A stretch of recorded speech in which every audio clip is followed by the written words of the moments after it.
football at its very best. And it is Archie, picks it up, he's heading for the end zone! Will he get it? What is they giving him? Forget it, Andre Coleman takes it into the end zone! Myers back to pass, pump fake, looks, throws, long near side, get a man open! McCoy caught it! Good by 1 yard!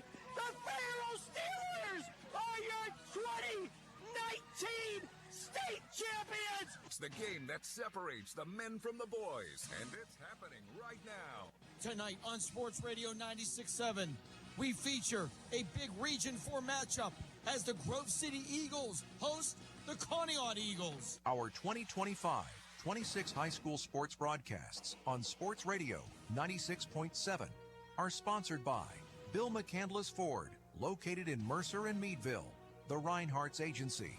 It's not the insurance they sell, but the service that makes them better. Lock, Stock, and Barrel, serving giant subs since 1973. Meadville Medical Center, your independent community health system. Shell Restoration, the area's leading installer for roofing, siding, windows, and gutters. St. Paul's in Greenville, and the Ridgewood at Shenango Valley Senior Living Communities. Sharon Regional Health System, dedicated to serving the community. Joanno Legal Group, ready to help you seek justice for your injury. Grove City Area Federal Credit Union, banking but better. Attorney Bill Motor, excellence, experience, and integrity. UPMC Health System, changing healthcare, changing lives. Mercer County State Bank, community-minded since 1911. Mancino's Driving School, where safe driving starts. Vase Pub and Grill, make it special, make it Vase. The Sharon American Legion Post 299. Strong advocates for veterans and their families. Warner's Homes and Improvements, making dreams come true since 1958. Hermitage Rotary Club, offering hope for those struggling with prescription opioids. Mailer Insurance, trusted for generations. DK Auto LLC in Grove City, specializing in Southern vehicles up to $15,000. The Laundryman, helping you spend time doing what you love, not laundry. Reed and Daly Associates, providing accounting and income tax services for over 30 years. Minuteman Press in Hermitage, specializing in digital print, design, and promotional services. Penn Ohio Roofing and Siding, offering exterior upgrades online at pennohiorc.com. Sharon Community Health Center, providing compassionate and affordable health care. 21st Century Energy Group, the area's leader in fuel delivery. Please thank these outstanding sponsors for supporting all of our high school sports broadcasts throughout the season on News Talk 790 WPIC and Sports Radio 96.7. Now it's time to go to the field with our Countdown to Kickoff show with our game announcers, Ryan Briggs and Chris Burtch. And we are live tonight here at Forker Field, home of the Grove City Eagles. Tonight, the Grove City Eagles host the Conneaut Eagles in the Region 4 Class AAA finale. It's the regular season finale for the Grove City Eagles. Hi, everybody. I'm Ryan Briggs, joined here by Chris Burtch. And the Eagles tonight.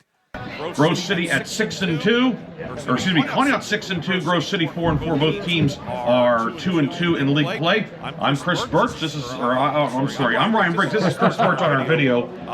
You got to get in the picture here, Chris. I'm working. All right, there we go. So, hello to everybody on our Sports Radio 96.7 Facebook Live video tonight. Of course, on Sports Radio 96.7 as well. Art Shannon back in the studio producing our game. Obviously, a very intriguing matchup here tonight, Chris. Both teams have had really good seasons. People look at the Grove City record at 4-4 and say, well, okay, this is a team that very well could have 6-7 wins. A very young team that has grown up a lot since August 22nd. You know, it's amazing. What I look at when I think about what's happened here in the middle of the season for this Grove City team. You know, obviously they picked up a couple of wins there early on after that tough against Northeast, but then they played Oil City, Sharon, Hickory. Three of the best teams, any classification in District 10, three of the most physical teams, you know, two of the fastest teams, right, all of that.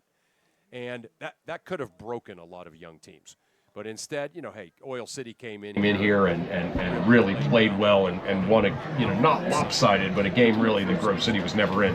Well, I'll disagree. It's 14-10. Yeah, that's true. That's true. Yeah, you're right. But anyway, I'm bringing it around to a compliment.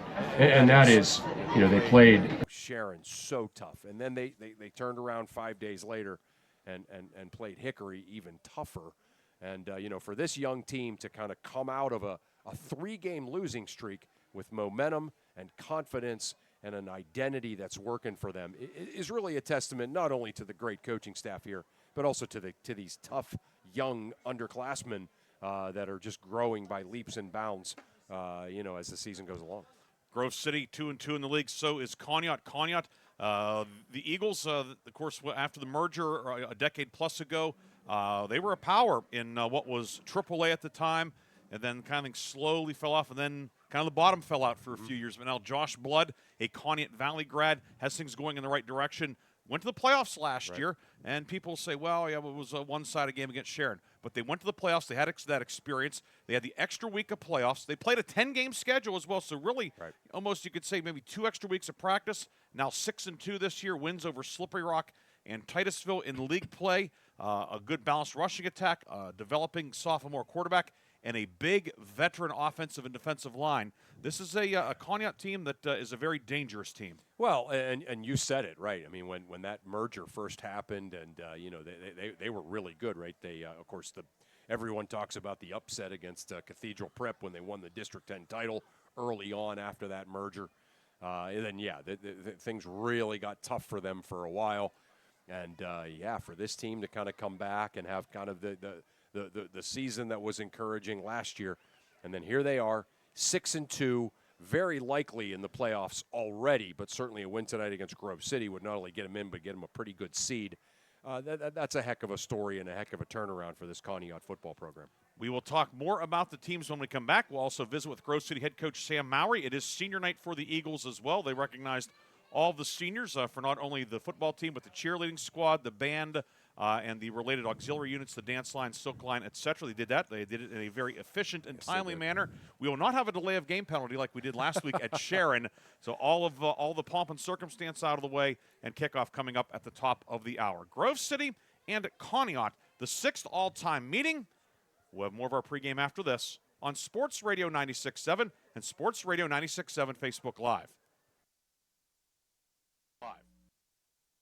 House at Hubbard Medical Complex on Wednesday, October 22nd from 4 to 6 p.m. Learn more about their comprehensive services, including primary care, therapy, outpatient lab, x-rays, and Shenango Valley cardiology consultants. Enjoy giveaways, blood pressure screenings, facility tours, and refreshments. Visit Hubbard Medical Complex for their open house on Wednesday, October 22nd from 4 to 6 at 880 West Liberty Street, Hubbard. For more information, call 330-534-5400 or visit mmchs.org/Hubbard. Nobody plans to get hurt at work, and when I did, I had no idea what to do. So I called the Joanno Legal Group. The insurance companies have attorneys on call. You deserve to have one too. You deserve to know your rights, and you deserve to have answers to all your questions. Call the Joanno Legal Group toll-free at 888-347-1411. There's no fee unless we settle your case or have to fight to protect your benefits. Please visit us at joannolegalgroup.com or call us toll-free at 888-347-1411. Joanno Legal Group, when you deserve more. No fee unless we win or settle your case. Gosh, honey, what's got you all chef-tastic? You know, it's our kitchen remodel. It's got me all inspired. Oh, are you inspired enough to make dessert? As a matter of fact. Is it chocolate? Oh, it's chocolate. I love you. Get inspiration all your own with a brand new kitchen from Warner's Homes and Improvements. We create new kitchens that dreams are made of.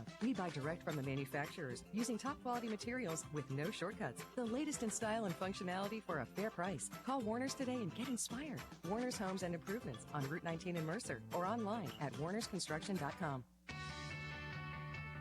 You're independent. So are we. We're a locally owned independent bank. Because of that, we make our loan decisions right here at the bank. You don't have to wait for some out-of-town loan committee to get together. We offer fast, quick answers on your loan requests. Mercer County State Bank. Member FDIC. Your community bank. Online at mcsbank.bank. The 21st Century Energy Group is the leader in residential and commercial fuel delivery. For over 50 years, they have provided quality heating oils, propane, heat, gasoline, diesel, and lubricants to western Pennsylvania and eastern Ohio, with 7 locations including Newcastle, Grove City, Conneaut, Lake, and Erie. The 21st Century Energy Group is your locally owned neighborhood fuel provider. Call them today for your home heating or commercial fuel needs at 1-800-922-5454. And don't forget to follow them on Facebook or visit them at 21stcenturyenergygroup.com. Countdown to Kickoff is brought to you by the 21st Century Energy Group, the area's leader in residential and commercial fuel delivery. Visit them online at 21stcenturyenergygroup.com. We will have the 21st Century Energy Group starting lineups coming up here later in our pregame. We're live at Forker Field tonight. I'm Ryan Briggs, Chris Burtch to my left, Art Shannon back in the studio, and Izzy Gamble back on the video camera for us tonight. Izzy missed the Oil City game, but she had a good reason. She was the 2024 homecoming queen and had to crown this year's queen, Miss Arden Anderson. But Izzy is back in the saddle, and glad to have her on board as well. The Grove City Eagles, Chris, as we talked about, three-game slide, but it is if you can be encouraged by a three-game losing streak, I guess this is it. And the Eagles, they do welcome back a key part of that offensive line. Logan Dice back at center tonight. He's missed the last handful of weeks due to injury, but one of the captains for the Eagles, multi-year starter at the center position, and a big addition back to what has been a really growing and developing offensive line. Yeah, I mean, when you lose your center, your timing's off, and there really isn't much that you can do about that. And you get him back, and then all of a sudden here, senior night, making the turn here to get into the playoffs. That's certainly a big bonus for this, like you said, offensive line that's really getting better and better each week. One of three senior starters up front, Carson Heckathorn at left guard and Delathian Bones at left tackle. Malachi Whitley, who started the last couple of games at center, slides back to right guard. And then, of course, Jordan Gamble making his 9th start of the season at right tackle. The Eagles do have one big absence, however, on the outside. Levi Toth, the team's leading receiver this year, 22 catches, 355 yards, out tonight, presumably out for the season. He was injured in practice this week, and obviously a big loss for the Eagles. And to that passing game, he's a home run hitter on the outside. Right, he's the guy. Yeah, I mean that's exactly what he is. So you got lots of guys kind of that can make catches and kind of get out and get some yards after the catch. Miller, Godey, the tight end's done a nice job. Jimmy Cooper, Charlie Miller's out there. They all kind of look the same. But right, Toth is kind of like that guy that the defenses have to key on, and him being out's a big loss for this offense and for quarterback Heath Homan. Heath Homan, the freshman, 880 yards this year. He's had really a fine freshman season. When you watch him play, you don't not once then. This is the 6th game we've done for Grove City in various combinations of broadcasters, and I've had a chance to see a couple of other game films and so forth. And I don't recall at all thinking, "Oh, he's a freshman." When you're watching him play, he he looks like that guy that wore number 5 a few years ago. Hunter Homan, his older brother, who is now wrestling at the collegiate level. But Heath Homan, what a great rookie season he's had. Yeah, he sure has, and he's just everyone who talks about him, whether it be the Grove City coaches or opposing coaches, they just talk about what a student of the game he is. I mean, that's why he doesn't make mistakes, because he's that kind of athlete that anticipates what the mistakes might be, and he's watching film and he's taking notes and all of those kind of things that. You just can't help but be impressed that a 14-year-old, 15-year-old maybe is doing those kinds of things, playing at the varsity level already. And playing against good teams. We talked about Oil City, Hickory, Sharon. This Grove City team went on the road and beat Fort LaBeouf, who's going to win Region 5, the 3A region up north. I mean, he's led the comeback win at Slippery Rock. I mean, they certainly have accomplished a lot. Of course, one of the great assets for any quarterback, whether it's a freshman in high school or, like we saw in the pro ranks last night, 40-somethings, a good running game. This Grove City backfield, 3 running backs who are all a little bit different. They've all led the team in rushing. They've all been the guy at times this year. Yeah. The seniors, Jonas Stucchio, Jackson Wilson, and then the freshman, Gavin Purdy. If the Eagles were ever inclined to go back and run the wing T or the wishbone or something, they'd have the backs to do it. Yeah, it's amazing, right? I mean, you throw these backs together. You throw all 3 of their rushing yardage stats together. They're right around that 1,400-yard mark. And, again, you think about like a team that has like one superstar that would have 1,400 yards, heading into week 9. They kind of do it with that 3-headed monster. And, I love that stat that you just said, that each one of them has led the team in rushing at least once. That's an incredible statistic. And they make defenses, sort of all have to prepare for different things. Stucchio, a little bit more of kind of a slasher on the outside. Wilson kind of more of that just traditional back, and Gavin Purdy just looks to punish you. So, yeah, it's a great combo. Stukio, 134 yards last week against Hickory, became the third different Grove City back to run for over 100 yards this year. Wow. Purdy had 94 yards and 2 touchdowns. Wilson missed last week. He's back. He's dressed tonight, and he was listed as the number 2 back on the depth chart behind Stukio. So if the Eagles have all 3 of those men in the backfield, they certainly will be well stocked, to say the least. Turning our attention to Grove City's opponent tonight, the Conneaut Eagles. Conneaut as well, a bevy of backs. Chance Meter, the fullback, leading the way, 723 yards, and then Aiden Ford at wingback, 666. They were both held in check last week at Sharon last Friday night in what turned out to be a 47-7 Sharon win, but a game that was much closer for much of the night before Sharon broke it open down the stretch. But this Conneaut team, so they have some wing T elements, some spread, certainly a not an easy team for a defensive coaching staff to prepare for. That's what Coach Mowry told me before the game. He said if you don't stay disciplined, if you're not kind of like knowing exactly what your job is on their plays, you're looking and sprinting one way and there goes the ball the other way. He says they've been doing that to people all year. So, yeah, there's no doubt the like you said, the improving sophomore quarterback Mason Stone, who's a big kid, and then you got that those kind of that, again, they also sort of have a 3-headed monster of running backs, even the ones listed as the wingback, that really cause some trouble for teams. You mentioned Mason Stone, the quarterback, 6'2", 190. He's thrown for 543 yards this year, 52 of 89, so completing well over half of his passes this year, 5 touchdowns, 4 interceptions. And then you mentioned that third back, Wyatt Luke, 6'4", 215, lines up in the backfield, lines up at receiver. He had 7 catches last week against Sharon, 285 rushing yards. It's certainly a very unique skill set that he has. I know it was a term that John Gruden would use describing a player. He's a joker, like in poker. You need a running back, he's a running back. You need a receiver, he's a receiver. He's the punter for him. He's a good defensive back. He certainly is a do-it-all guy, and a guy that size as well. Yeah. What do you do with him? Do you put a linebacker, a safety, a corner? How do you handle him? Right. And he kind of reminds you a little bit, both in his size and also sort of the way he plays. It seems to be sort of a popular thing right now in NFL offenses to line up an athletic tight end, almost as a running back sometimes, and that's kind of the look that they give sometimes when he's in there. Grove City and Conneaut tonight here at Forker Field. It is a crystal clear night temperature. Right now in the mid-50s, we'll be in the 40s by the time this one concludes. Chris has the parka out for the first time here in 2025. Usually you've had to get the coat out in September, but we've had a great fall, another dry evening. The artificial surface here is in excellent condition. The brand new scoreboard illuminated off to our left, which you of course can see on our video feed, Sports Radio 96.7.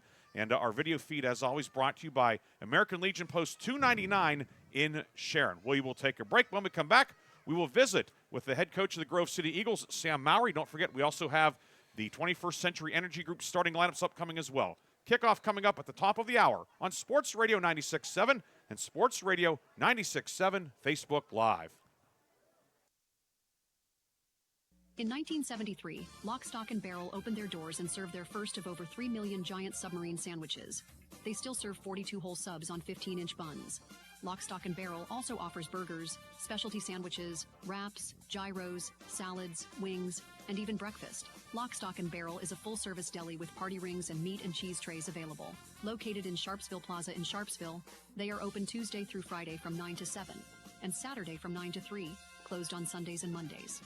How well do you know your insurance company? Well, I know I pay each month, and I'm covered. Okay, are you sure you have the best rates? Do you have the right coverage for your needs? Are you paying for things you don't need? Well, I haven't actually talked to my agent. I just assumed... Talk to a real person. Talk to someone local and see the difference. Mailer Insurance is local. Mailer Insurance lives where you do, and will give you the coverage you need, and nothing you don't, at a fair price. And they are always here to talk. Mailer Insurance in Sharpsville, or at mailerinsurance.com, a Reinhardt's Agency Incorporated affiliate. Come on out to the Sharon American Legion Post 299 and enjoy bingo every Thursday and Friday. First number called at 6:45. Join us for trivia night every Thursday at 6 p.m. Our grill room serves up great food daily, and our kitchen is open Thursday through Saturday from noon to 9. We proudly welcome all veterans to our community. Visit Sharon American Legion Post 299 on East State Street for good company, good times, and a warm welcome.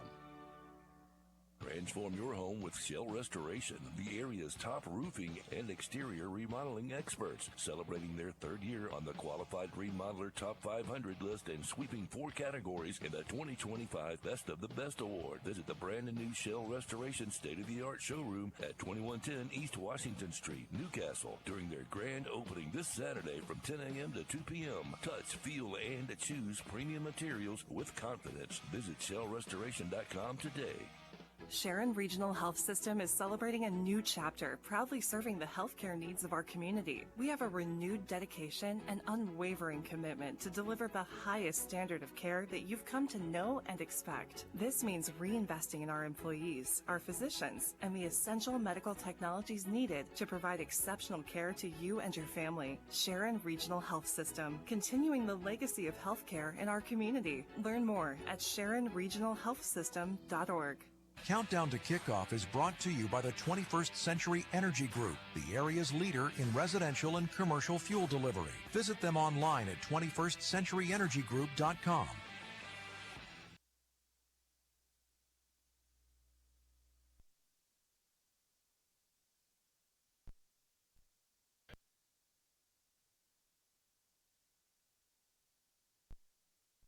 And obviously you've lost the last 2 region games, but you have to feel like you have a tremendous amount of momentum coming out of those games.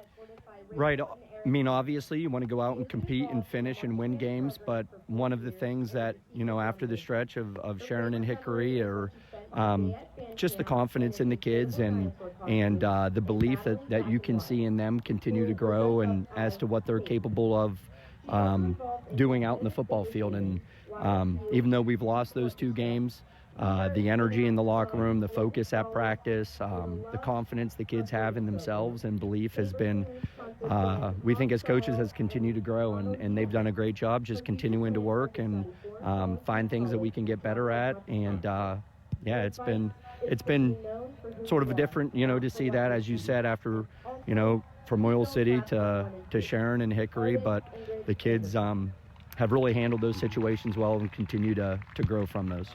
Yeah, and I mean, there's kind of sometimes there's 2 philosophies. Sometimes, you play teams that you can beat, frankly, and, you get confidence from just winning games. But, you've kind of thrown this group, or your schedule has thrown this group into playing 3 of the best teams in District 10 kind of mid-season here. You have to love how, I mean, that could have maybe destroyed some teams, right? I mean, their confidence and everything else, playing 3 teams like that. And here you guys are heading into week 9, senior night, feeling really good about things.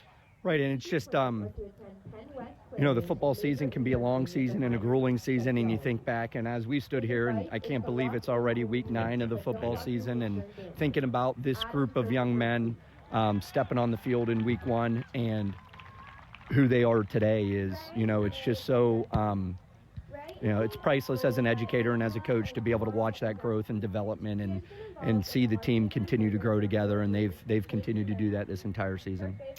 Senior night, always a tough night, right? It seems like I'm always here on senior night. I love talking to you about your kids. Great group, obviously. What are some of your thoughts about this particular group of seniors? We stand here and you see them standing over there on the track, just so many unique journeys, and each kid brings their own style of leadership and charisma to the team. And as coaches, that's why we coach, is to be able to have an opportunity to make a positive impact on these kids, whether it's through tough life lessons or, winning football games, whatever that case is. It's just a special group of kids that have poured their heart into the program and maybe more importantly, have poured their heart into each other. And it has been just so special to watch them grow into the young men they are today. Great stuff, Coach, as always. You look at this Conneaut team. 6-2, only 2 losses, are 2 Sharon and Hickory. Obviously, they're having a special season up there, too. What are some of your thoughts about this Conneaut team? from a defensively, our defensive perspective, they just do a lot of things, offensively to keep you off balance, a lot of misdirection, a lot of eye candy that if you're not disciplined and reading your keys, you're going to get thrown off and you're going to be looking one way and the ball's going the other way. I think their coaches do a great job of being creative and finding ways to get their athletes the football and in a position to make plays. So from a defensive perspective, one of the things that we've preached just this week is to keep your eyes locked in on your keys and don't look in the backfield and watch the ball. That's going to lead you astray. And defensively, they have physical defensive linebackers that get to the football and make plays, and secondary keeps things in front of them. So, we know the challenge that we have ahead, but our message stays consistent with the boys is we never talk about our opponent. Our goal is to play better football than we did last week, and as the season goes, each week we should, we're trying to get just a little bit better each week. Coach, always love talking to you. Love seeing your team. I got to see you guys 4 times so far this year. Hopefully a couple more here after the second season starts. Congrats on all the great things you've done with this team, these guys. Good luck tonight, and good luck as you head into the second season. Thank you. Appreciate you guys. You got it, Coach Mowry. Thanks a lot. Yep. Those are the thoughts of Grove City head coach Sam Mowry as he gets his Eagles ready for this big region showdown against Conneaut with huge playoff implications on it. Pregame continues on Sports Radio 96.7. I just bought a used car. As did I. Mine has a slight dent in the driver's side door and a few other minor scratches, but hey, considering the deal I got, I can live with a few imperfections.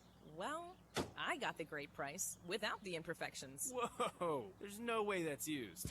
DK Auto LLC is a veteran-owned and operated used car dealership in Grove City. And with DK Auto's attention to detail, were it not for the title, you'd swear you're driving new. See the amazing selections at DKAutoLLCPA.com. A community is more than just houses, buildings, and streets. It's the people who live and work and contribute to making life for themselves and the people around them better. Attorney Bill Motor believes in the young people who are this community's future. Attorney Bill Motor would like to say good luck, good health, and best wishes to all the players, coaches, band members, and cheerleaders in today's game and throughout the season. Attorney Bill Motor, 2500 Highland Road, Hermitage. The first quarter is brought to you by the Grove City Area Federal Credit Union. Banking, but better. And welcome back to Grove City's Forker Field on a crystal clear Friday night. Along with Chris Burtch, Ryan Briggs with you tonight. It is time now for tonight's starting lineups. And the starting lineups are brought to you by the 21st Century Energy Group. The 21st Century Energy Group is the area leader in residential and commercial fuel delivery. Call them today for your home heating or commercial fuel needs. And don't forget to follow them on Facebook or visit them at 21stcenturyenergygroup.com. The lineups first for the Grove City Eagles on offense. The quarterback is Heath Homan, 5'10", 165, a freshman. The running back is Jonas Stucchio, 6 feet 170, a senior. The receivers, Peyton Miller, 5'8", 150, a junior. Austin Goethe, 6 feet 165, a junior. And Charlie Miller, 5'10", 155, a sophomore. Jimmy Cooper at tight end, 6'1", 225, a junior. At left tackle, Delathian Bones, 6 feet 260, a senior. Carson Heckathorn at left guard, 6'6", 280, a senior. Logan Dice back in the lineup at center. He's a senior, 5'10", 205. Malachi Whitley slides back to right guard, 6 feet 230, a sophomore. Jordan Gamble at right tackle, 6'2", 230 pounds. The Conneaut defense, the Eagles have changed things up. They ran a 3-4 defense last week. They've used a 3-4 a lot this year. They're going to a 4-4 this week. The ends are Drew Digert, 6'7", 245, a senior, and Alex Pascors, who moves down from linebacker to end, 6'3", 205, a senior. In the middle, Xavier Harper, 5'9", 180, a senior. TJ Wallace, a senior, 6 feet 200. The linebackers, Mason Welchek on the outside, 6'2", 195, a senior. Aiden Ford moves from strong safety to outside backer on the other side, 5'11", 180, a junior. The middle linebackers, Nick Van Air, 6'1", 215, a sophomore, and Dustin Harper, 6 feet 200, a senior. The corners are Wyatt Luke, 6'4", 215, a junior, and Braden Feeney, 5'6", 160, a junior. Johnny Sandow is the free safety, 5'7", 140, a senior. The Conneaut offense, it'll be led by quarterback Mason Stone. He's a sophomore, 6'2", 190. The fullback Chance Meter, 5'7", 160, a junior. Ford and Luke are the wingbacks. Feeney is the wide receiver. Pascors is the tight end. Dygert at left tackle. Brody Barkoff at left guard, 5'10", 235, a senior. Toby Wallace, the center, 6 feet, 200, a senior. Chase McGrath at right guard, 5'10", 210, a sophomore. TJ Wallace, the right tackle. And as we said earlier, he is 6 feet, 200 pounds, and a senior. The Grove City defense, the 3-5-3 alignment. The ends are Bones and Jordan Gamble. Heckathorn's the nose tackle. Outside linebackers are Tanner Mung, 6'4", 185, a junior, and Drake Moore, a junior, 6 feet, 175. Cooper at inside linebacker, along with Gavin Purdy, 6'1", 190, a freshman, and Andres Navarro, 5'11", 190. He also is a junior. Stukio and Peyton Miller are the corners. The free safety is Charlie Miller. Your officials tonight, the referee Bob Germano, Jason Foster is the umpire, Travis Zischlag is the head linesman, Will White, the line judge, and Caden Reamer is the back judge. And we're about ready to get underway. Chris, did you see the coin toss? I did not. Okay, so we will find out what happened here. Maybe Chris can find out who won the toss and whatnot. Yeah. Grove City's going to be kicking off to begin tonight's game. Grove City's in the black tops, black pants, white numbers and letters, old gold trim, old gold helmets. Conneaut, white jerseys, blue numbers and letters, black trim, black pants, black helmets for Conneaut, making the trip down from Linesville for tonight's game. And it will be Stukio to kick off to begin tonight's game. Grove City going left to right in the first half, away from the scoreboard towards the field house here at Forker Field. The sun has set. Normally on early in the season, the kick return would be looking right into the sun, but not tonight. Yeah, it's amazing, isn't it, how quickly that seems to happen. It doesn't happen that quickly, but just, a handful of weeks ago, we were here for the Oil City game, and it didn't get dark till halftime. Sandow deep for Conneaut, back at his 5-yard line. And also Chance Meter. Stukio has it teed up in the middle of the field at the 40. And the regular season finale for Grove City about to get underway. League finale for both. Conneaut plays Fairview next week in Week 10. Stukio on the run-up, and we're underway here at Forker Field. Kick will hit at the 15, and Sandow fields it on the hop back at his own 9. Along the near hash mark to the 20, and he's going to be drilled by Tanner Mung. Tanner Mung, who's had a big year at outside linebacker this year, makes the tackle, and Conneaut will begin this drive at the 20-yard line. Yeah, Tanner Mung just kind of came on there in there unblocked.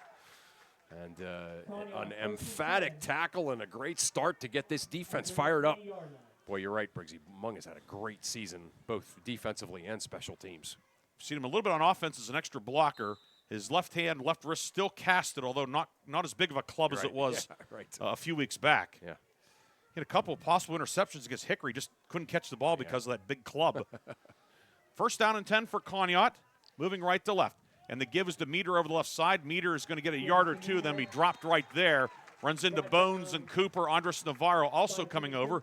Chance Meter, the leading rusher at 723 yards on the season. Picks up 2 on his first carry of the night. Yeah, Jimmy Cooper doing a heck of a job throwing off a blocker. That was like the key kind of element in that play. If they could block the inside linebacker Cooper there, that play would have probably gone for 6 or 7 yards. But Cooper kind of slung the blocker off and made a great tackle. 2nd and 8 now. Conneaut working on the near left hash mark. Luke slot left, 2 receivers left. Snap through the hands of Stone. He goes back and falls on it back at the 14-yard line. It's going to be 3rd and long. And time looked like just Stone took his eyes off of it. Yeah. Sometimes the center snaps it over the QB's head or almost over his head that time, yeah. Stone, he didn't watch it into his hands, and that's a big mistake. Now this Grove City defense can really come after them on this 3rd and long. It'll be 3rd and 16 back at the 14-yard line. Just underway here at Forker Field. Grove City and Conneaut. Double wing set, Luke to the right, Ford to the left. Now Luke in motion. And before the play can begin, flag thrown in the middle of the field. Actually, flag on the near side as well, as somebody got a head start on the Conneaut side, and the Eagles are going to be set back 5 yards. The Conneaut Eagles. Yeah, you could see there was just the timing was off. About half of the line moved before the rest of the line did. A play that was discombobulated right from the start. So now we'll bring up 3rd and 21 back at the 9-yard line for Conneaut.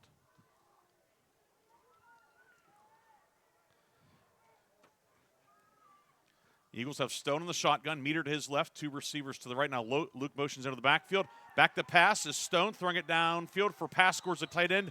Incomplete. Stukio with the coverage, and it will be 4th down, and Conneaut will have to punt from deep in its own end. Yeah, good coverage out there by Stukio. Pretty good pressure, too, on Mason Stone. He didn't have a whole lot of time there to set his feet and throw the pass he wanted to, so good defense there by Grove City, coupled by a few mistakes by Conneaut. So Grove City going to get the football and what we would assume to be great field position. He's looking for his favorite target on the season, pass scores. Luke with the punt, high spinner, and making the fair catch at the Conneaut 45 will be Charlie Miller. And as Chris said, excellent field position for Grove City. This drive will begin at the Conneaut 45, a 36-yard punt, a net of 36, but Grove City early on winning the field position battle. Yeah, no doubt. Give Wyatt Luke some credit there. He really skied that and gave Conneaut the opportunity to cover that, and Miller making the fair catch. So good field position for Grove City, but usually someone punting from their own end zone is going to be better than the 45. Heath Homan in the shotgun, and it'll be Jackson Wilson getting the start at running back. He gets the first carry of the night, and he'll bowl his way across the 40 to the 39-yard line, brought down by the nose tackle Harper along with Mason Welchek. Gain of 5 for Jackson Wilson. Good to see the senior who led Grove City in rushing last year back in the lineup after missing last week. Yeah, great little cut back in the middle of the linebacking core to pick up those last couple of yards. 2nd and 5 at the 40. Homan on a counter gives it to Wilson. Wilson looking for running room. There's not much there. Just a wall of white jerseys led by Nick Venair, the leading tackler out of the linebacker position. Wilson will get nothing. It's 3rd and 5 upcoming for Grove City. Yeah, Drew Digert there too, just kind of jamming things up, and Wilson looked like he might have had a little space there, but kind of hemmed in by several of the white jerseys. Digert 6'7", 245. How would you like to have to block him all night? Not very much, no. Very good wrestler as well. 4-man front for Conneaut. Snap over Homan's head back to the 45, and he'll fall on back at the 43. And Conneaut's drive was foiled by a bad snap out of the shotgun, and likewise for Grove City. Eagles will have to punt it away. Yeah, I don't think that was Homan taking his eye off of it. He didn't have time to jump, and it was up. It was up there probably a foot or so higher than his helmet. And so a miscue for Grove City. Makes it so. Yeah, Grove City going to be punting from about the 30-yard line. Loss of 16 on the play. Delathian Bones to punt.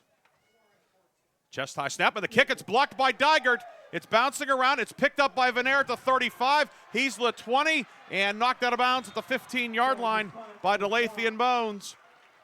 So special teams, a big play for Conneaut with 8.5 minutes to go first quarter. The block and run back. Conneaut will begin this drive in the McCandless Ford red zone. McCandless Ford, your one-stop shop in Mercer and Meadville. Yeah, we were just talking about Digert, 6'7", 245. That's impressive enough, but when you don't block him, it's really impressive. And, he just went in there, and absolutely no chance for Delathian Bones to get any kind of a kickoff there. And Conneaut will have a short field for their second possession. 8:30 to go in the first quarter. Conneaut has it, and the handoff will go over the left side. Mung on the stop. It was Chance Meter on the carry, bringing up 2nd down and 8. Yeah, this Grove City defense certainly looked impressive on that, first drive for Conneaut. So let's see if they can maybe hold them to a field goal try or, have the ball turned over on downs here. It is 2nd and 8. Nick Street, the kicker for Conneaut, a freshman. Probably at the outer fringe of his range. Luke now at quarterback for this play. 2nd and 8, he'll go over the left side. Luke to the 10, spins away from a tackle, and Luke, as we talked about him doing a little bit of everything, lining up at quarterback time, and he'll pick up 5 to the Grove City 8. Conneaut will have 3rd down and about 3. Yeah, Luke 6'4", 215, lining up in the backfield there, and gets him in 3rd and short. So big play here. Certainly, probably, like you said, in 4-down territory here. Conneaut 4 of 12 on 3rd down last week at Sharon.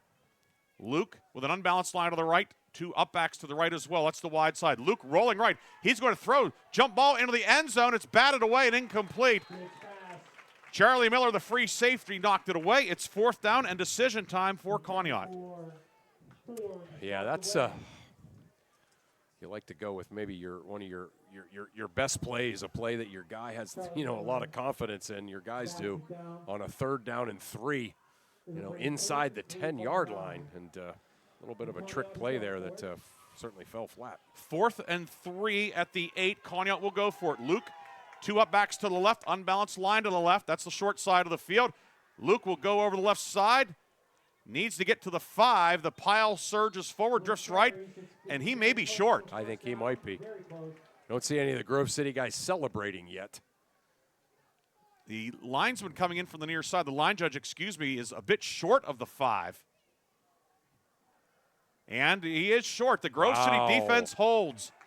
After the blocked kick, Conneaut turns it over on downs with 7:04 to go in the first quarter. Yeah, no doubt.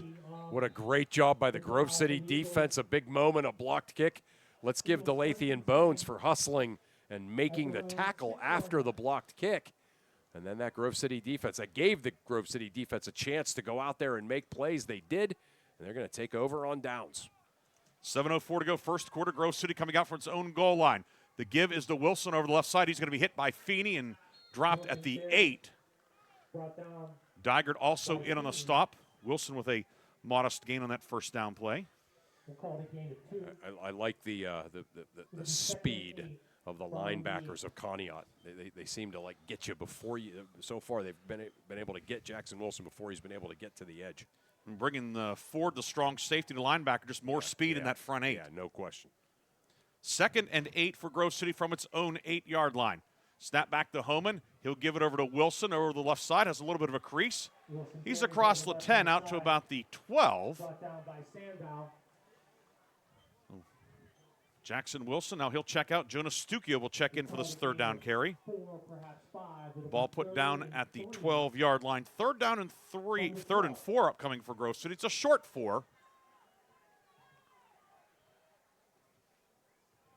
Stukio behind Homan in the pistol, tight end and wing to the right. And the give is to Stukio over the left side. Stukio across the 15, and he's going to have enough for the first down. Needed the 16. Looks like he got right to the first down stick. Yeah, he understood the assignment, as they say, as he just kind of kept the feet grinding and able to pick up that first down. Great job by Stukio.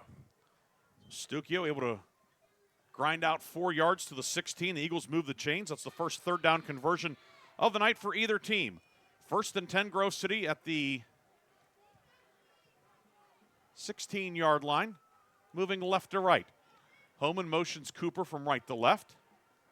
2 receivers on a wing to left, and Homan, the quick pitch to Stukio on the short side of the field.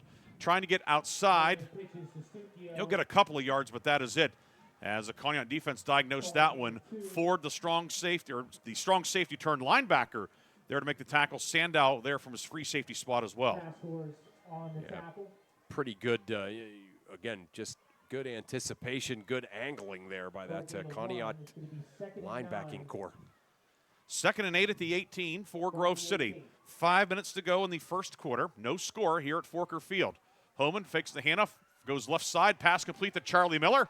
Miller thrown out of bounds by pass scores, but Charlie Miller with his first catch of the night, the first completed pass for either team, and that'll be Grove City's 2nd first down of the drive. Yeah, I love those plays with this receiving core of Grove City. Just get kind of home and get him into a little bit of a rhythm. And, they picked up a couple of first downs, kind of have things going. 1st and 10 at the 27-yard line of Conneaut. And the give will go to Wilson over the right side. Wilson brought down from behind by pass scores. So he gets across the 30 to the 31-yard line. Wilson is 5th carry of the night. Yeah, really good blocking over there on the near side there by Jordan Gamble and Malachi Whitley to open that hole up. Luke Gamble, tight end to the left. Cooper's the wing to the left. Now Cooper motions from left to right. Homan in the shotgun, back to pass. Deep drop, works it right flat, caught by Jackson Wilson. Wilson looking to get upfield, and he will not. Feeney, the cornerback, cuts him down for a short loss on the play. And Grove City now was going to have 3rd down and 7 at the 30-yard line. Yeah, Feeney, 5'6", 160 pounds, but very, very good lateral speed, and he's also very fundamental tackle. We've seen him do that a couple of times tonight. Feeney, 3 interceptions on the season. That leads Conneaut.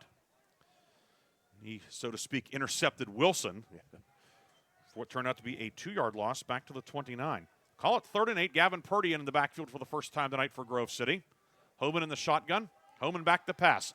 Homan downfield, and it's caught by Goethe on the skinny post.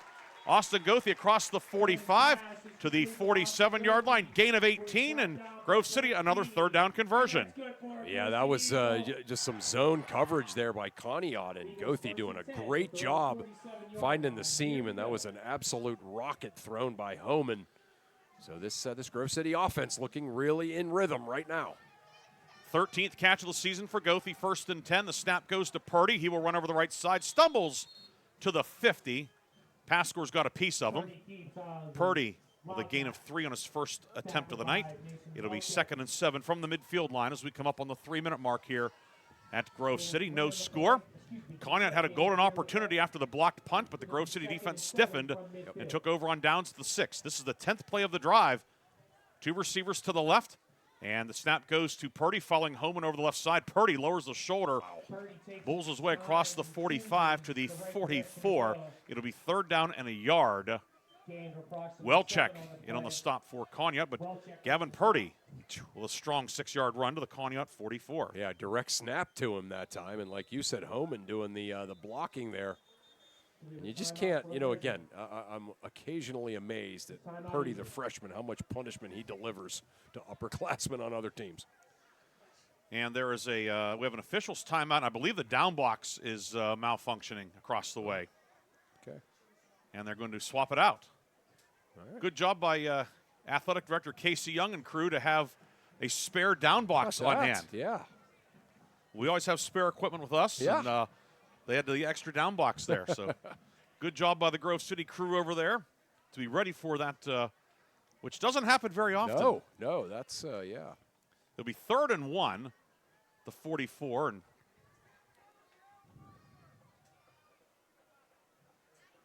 Sam Mowry was asking, do we have another down marker? And they're on it, Sammy. Yeah. Have no fear. So it'll be 3rd down and 1 for Grove City at the Conneaut 44-yard line. So the down box went down. Yeah, okay. So 3rd and 1 for Grove City. And the clock will begin now as Bob Gervano says, wind it. Eagles will shift. Gamble comes to the right next to his twin brother Jordan, the right tackle. 3 backs in the backfield out of the shotgun. The snap goes to Delathian Bones. And Bones bouncing over the left side. He'll have the 1st down. So a wrinkle thrown in by Grove City. They brought Tanner Mung in as an extra blocker. And Delathian Bones, that's legal because, he's in the backfield in high school. And he will pick up 5 to the 39-yard line. And make no mistake about it, Delathian Bones is a special athlete. He's on the line because that's where he best serves the team, but he could play any position on the football field for this team, and we saw it right there. So he picks up 5, and Grove City another 3rd down conversion. 1st and 10 at the 39. Homan will give it to Jackson Wilson. Wilson over left guard, stacked up there by Digert. 4 for Jackson Wilson on his 6th carry of the night. 6 carries, 19 yards now for the senior. This drive is used over 5 minutes. It'll be the 13th play of the drive upcoming. How about that? Just, again, kind of a slow, methodical drive, but just about everything that they've tried has worked to some extent. 2 receivers right. Now Cooper will motion from left to right. He's a wingman.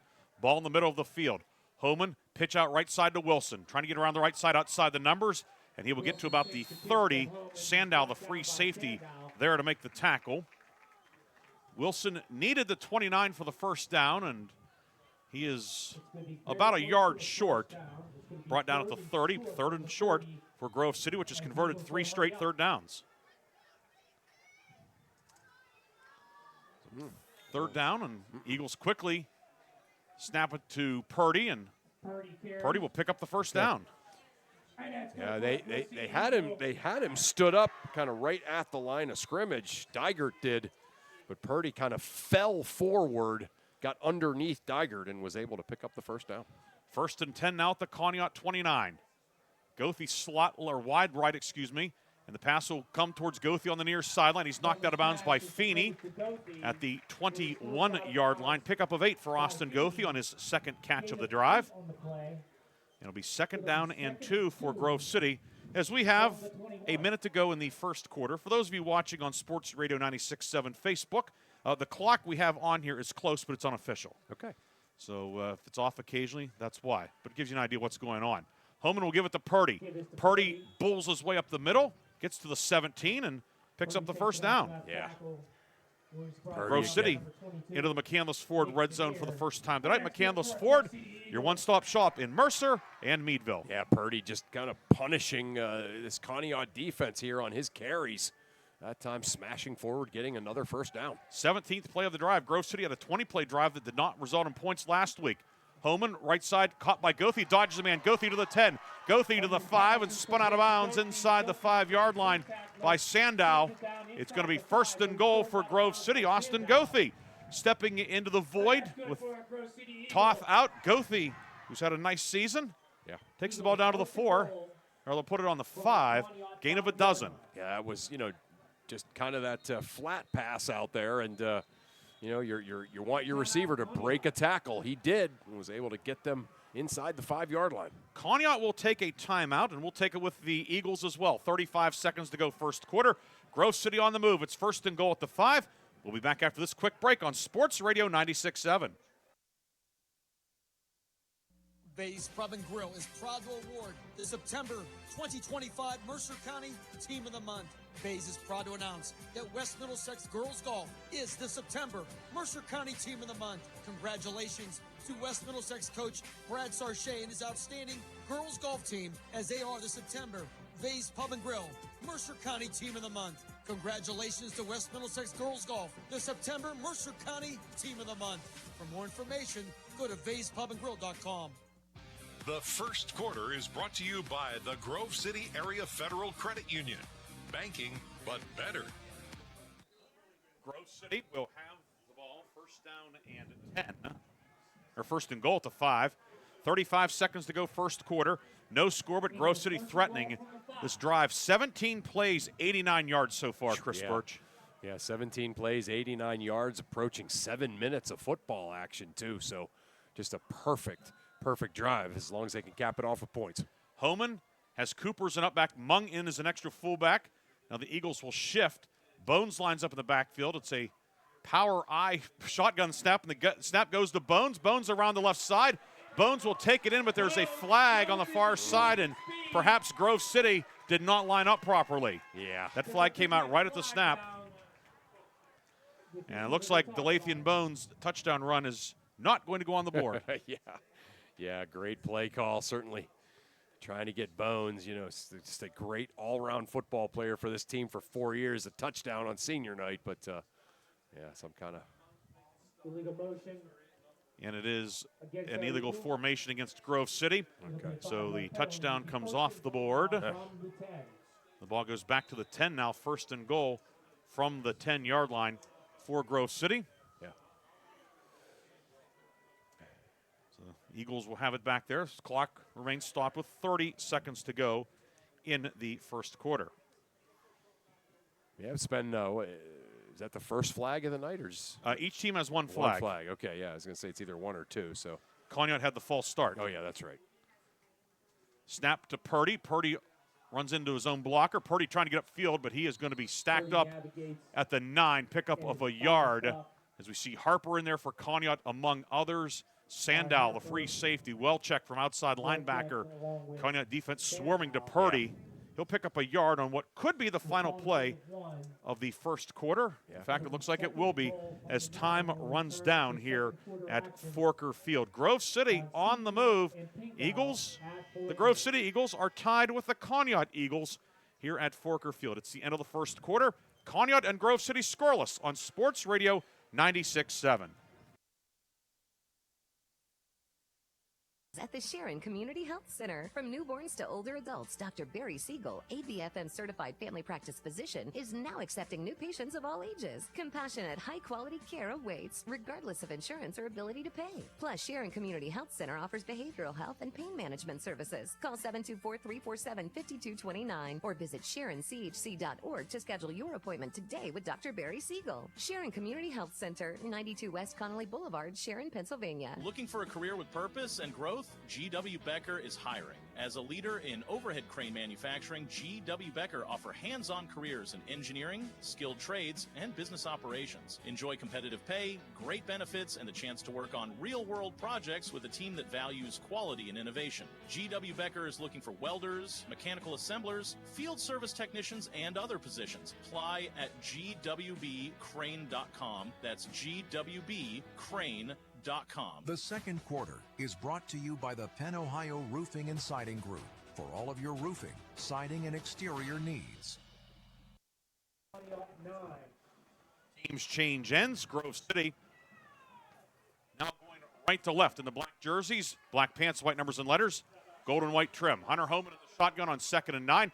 Option pitch to Wilson, well behind him. Wilson trying to get upfield. He's in trouble, breaks one tackle. Wilson will be brought down at the line of scrimmage. He did a good job of making no gain out of it, but it'll be 3rd down. Yeah, I tell you what, I was thinking that as the first kind of wave of Conneaut tacklers got there, that if they get him, it's going to be all of a sudden 3rd and like 15 or 16. But yeah, he was able to get back to the line of scrimmage at least. We'll mark it as a 1-yard loss. 3rd and goal at the 10. 20th play of the drive upcoming. That matches the longest drive of the year by any Mercer County team. Wow. Grove City had a 20-play drive last week and did not score. Peyton Miller wide left, Goethe wide right. And now the Eagles are going to have to take timeout. They had a couple of guys moving. So Grove City will take a timeout here with 11 minutes and 11 seconds to go in the first half. No score, but Grove City threatening. We'll take a quick timeout, come back with Grove City's 3rd and goal play on Sports Radio 96.7 and Sports Radio 96.7 Facebook Live. As did I. Mine has a slight dent in the driver's side door and a few other minor scratches, but hey, considering the deal I got, I can live with a few imperfections. Well, I got the great price without the imperfections. Whoa, there's no way that's used. DK Auto LLC is a veteran-owned and operated used car dealership in Grove City. And with DK Auto's attention to detail, were it not for the title, you'd swear you're driving new. See the amazing selections at DKAutoLLCPA.com. The second quarter is brought to you by the Penn Ohio Roofing and Siding Group for all of your roofing, siding, and exterior needs. 3rd down and goal for Grove City at the 10-yard line. Moving right to left on the near left hash mark, along with Chris Burtch, Ryan Briggs with you tonight. Homan in the shotgun, moves Cooper in motion from right to left. And now Goethe motions into the backfield. Handoff goes to Wilson on a counter over the right side. Wilson is going to be hit. He'll get a few into the middle of the field, but it's going to be 4th down, and here comes the field goal unit. Yeah, I was just going to say that probably a good call here by Coach Mowry. Really good defense there by Conneaut. As you could see what Grove City was trying to do, but really good discipline there by the Conneaut defense. They stayed home. They didn't, kind of go for that misdirection. And a swarm of Conneaut defenders there to bring Wilson down on the counter. Stucchio to attempt the field goal, 23 yards, not much more than an extra point. Drake Moore, the backup quarterback, is the holder. Snap is good. Moore puts it down. Stucchio's kick is up. And Stucchio puts it between the uprights, and Grove City on the board with 10:27 to go in the first quarter. A drive that used the total of 8 minutes, 37 seconds, 21 plays, 88 yards, but Grove City gets only 3. If you're Conneaut, you'll take it. Oh, yeah, you'll take that for sure. Certainly Grove City had to love the way that the offense looked on that drive, picking up kind of first down after first down, a slow, methodical drive, used up, practically a quarter's worth of time. Like you said, the most plays on the year for a Mercer County team. But it's still, right, 3 points, you got to be happy if you're Conneaut. Coming up at the half, we'll have the Lock, Stock, and Barrel halftime update. But, Chris, you have a couple of updates for us. I do, yeah. Lots of games going on in the area tonight. This Week 9, wrapping up region play. Farrell up 14-0 on Reynolds, so the Steelers continue their great season. Wilmington up 14-0 on Sharpsville. And Hickory scored, missed the PAT. They're up 6-0 on Slippery Rock. Those are all first quarter scores. And, of course, last night, Briggsy, the Sharon Tigers took care of the Titusville Rockets 42-21. And we'll have all the District 10 scores, or as many as we can wrangle up, coming up at the half. Don't forget, after the game, Reinhardt's Insurance Player of the Game and the Lock, Stock, and Barrel Play of the Game. That's coming up later tonight here from Grove City. Eagles will kick off, the Grove City Eagles, with Conneaut awaiting the kickoff. Conneaut, by the way, in the road white jerseys tonight. Blue numbers and letters outlined in black, black pants, black helmets for Conneaut. Stucchio on the run-up, puts the right foot into this one. Sandow will watch it hit at the 5, and he will let it go into the end zone. That is an automatic touchback. So he thought about it, but I think discretion the better part of valor there for Sandow. And Conneaut will begin this drive at the 20. With 10:27 to go in the half, each team 2 timeouts remaining. Conneaut in search of its first down of the night. Yeah. But then again, Conneaut has only had 7 plays, and one of those was a bad shotgun snap. And Yeah, they just really haven't had the football much, it doesn't seem like. Yeah, that's for sure. And the Grove City defense has just, played lights out on those 2 possessions. So see if they can't keep that up and get the football right back. I think that's the goal for this Grove City defense is get your offense the football right back here. Stone in the pistol with Ford behind him this time. 2 receivers on a wing to left, and the pitch goes to Ford. He'll be thrown down for a loss in the backfield. Tanner Mung, the one-armed bandit in the backfield. Loss of 7 on the play, back to the 13-yard line. Yeah, Mung just read that perfectly, able to throw the blocks off and just be right there. He might have had a chance to, knock down or intercept the pitch. Yeah. So a loss of 7 on the play, back to the 13. Tanner Mung, starting linebacker this year. We saw him on offense last drive a little bit as well. His granddad, the legendary John Gilliland, won the 50-50 last week. How about that? Yeah, that's great. Got to hit John up maybe to buy lunch sometime for us. I'm very good. Second and 17, back at the 13 for Conneaut. Stone, turn, and the give. Ford looking for running room. Gets a little bit of room. Across the 15 out to the 18. Jimmy Cooper in there on the tackle, along with Cade Anderson, senior lineman, who rotates in that front 3. But Ford gets back some of the yardage lost. Still Conneaut facing 3rd down and long here with 9.5 minutes to go first half. It'll be 3rd down and 12. Back at the 18, Conneaut has to get to the 30. I can't remember what the one was, but have they had a 3rd down in less than 10 yet? I know the other one was 3rd and 16. They did when they had the ball after the block punt. Okay. Oh, yeah, right. Of course. 3rd and 12 at the 18. And it's going to be a snap back to Luke, sweeping around the right side of the short side of the field. He's in trouble, giving ground back near the 10. And Luke is going to be cut down for a loss. Mung in there again. Gavin Purdy, Jordan Gamble, all in there. Luke, loss on the play. And they're going to put the ball down on the 13-yard line, a 5-yard loss, 4th and 17. And Luke will have to punt it away, standing on his goal line. Yeah, and he really bailed them out the first time with a very high punt. Grove City coming after it maybe a little bit here, Rick. Charlie Miller standing at the Conneaut 40, awaiting the kick from Luke. Luke's first kick, a 36-yard effort. Snappers Toby Wallace. It's a one-hopper. The kick away. A high spinner that's going to hit at midfield and take a big Conneaut bounce to the 45 of Grove City. And it'll be downed by Feeney at the 44-yard line. 43-yard punt. Still good field position, but Conneaut again bailed out by the right foot of Luke. No doubt. Yeah, they got it at their own. This time it's on their, on their own 45. Last time it was on the Conneaut 45, but still, right. Anytime you see a high school kid punting from the end zone, you think you're probably going to end up with a football around the 30, 35-yard line. So Luke doing a great job bailing his team out. 8:07 to go in the half. 3-0 Grove City the lead. Eagles have 2 receivers to the left. That's the wide side of the field. Homan out of the shotgun will give it up the gut. Jackson Wilson gets 3 to the 48-yard line, right into the interior of the defense, as T.J. Wallace, who moved in from end in the 3-man line last week, playing tackle in this 4-4 alignment tonight, makes the stop. Yeah. Wilson running hard, trying to get downhill. Almost was able to. Well defended, though, by Conneaut. 2nd down and 7. Grove City going quickly. Give to Wilson. Gets over the 50 into Conneaut territory. Sandow there in run support along with Welchek. We see Wallace getting off the bottom of the pile. Sandow, the free safety, 5'7", 140, but he is not afraid to stick his nose in there. He's a good player, tough kid. See the conditioning of Grove City, Briggsy. I thought that the other game too, but they're in great shape. They get right to the line of scrimmage. They're, 3rd and 3 at the 48. Eagles are 4 of 6 on 3rd down tonight. Homan will throw it near side. It's caught by Peyton Miller. First catch of the year. Bounces outside the numbers. Miller to the 30. Miller to the 20 and brought out of bounds there by Sandow and Pascors.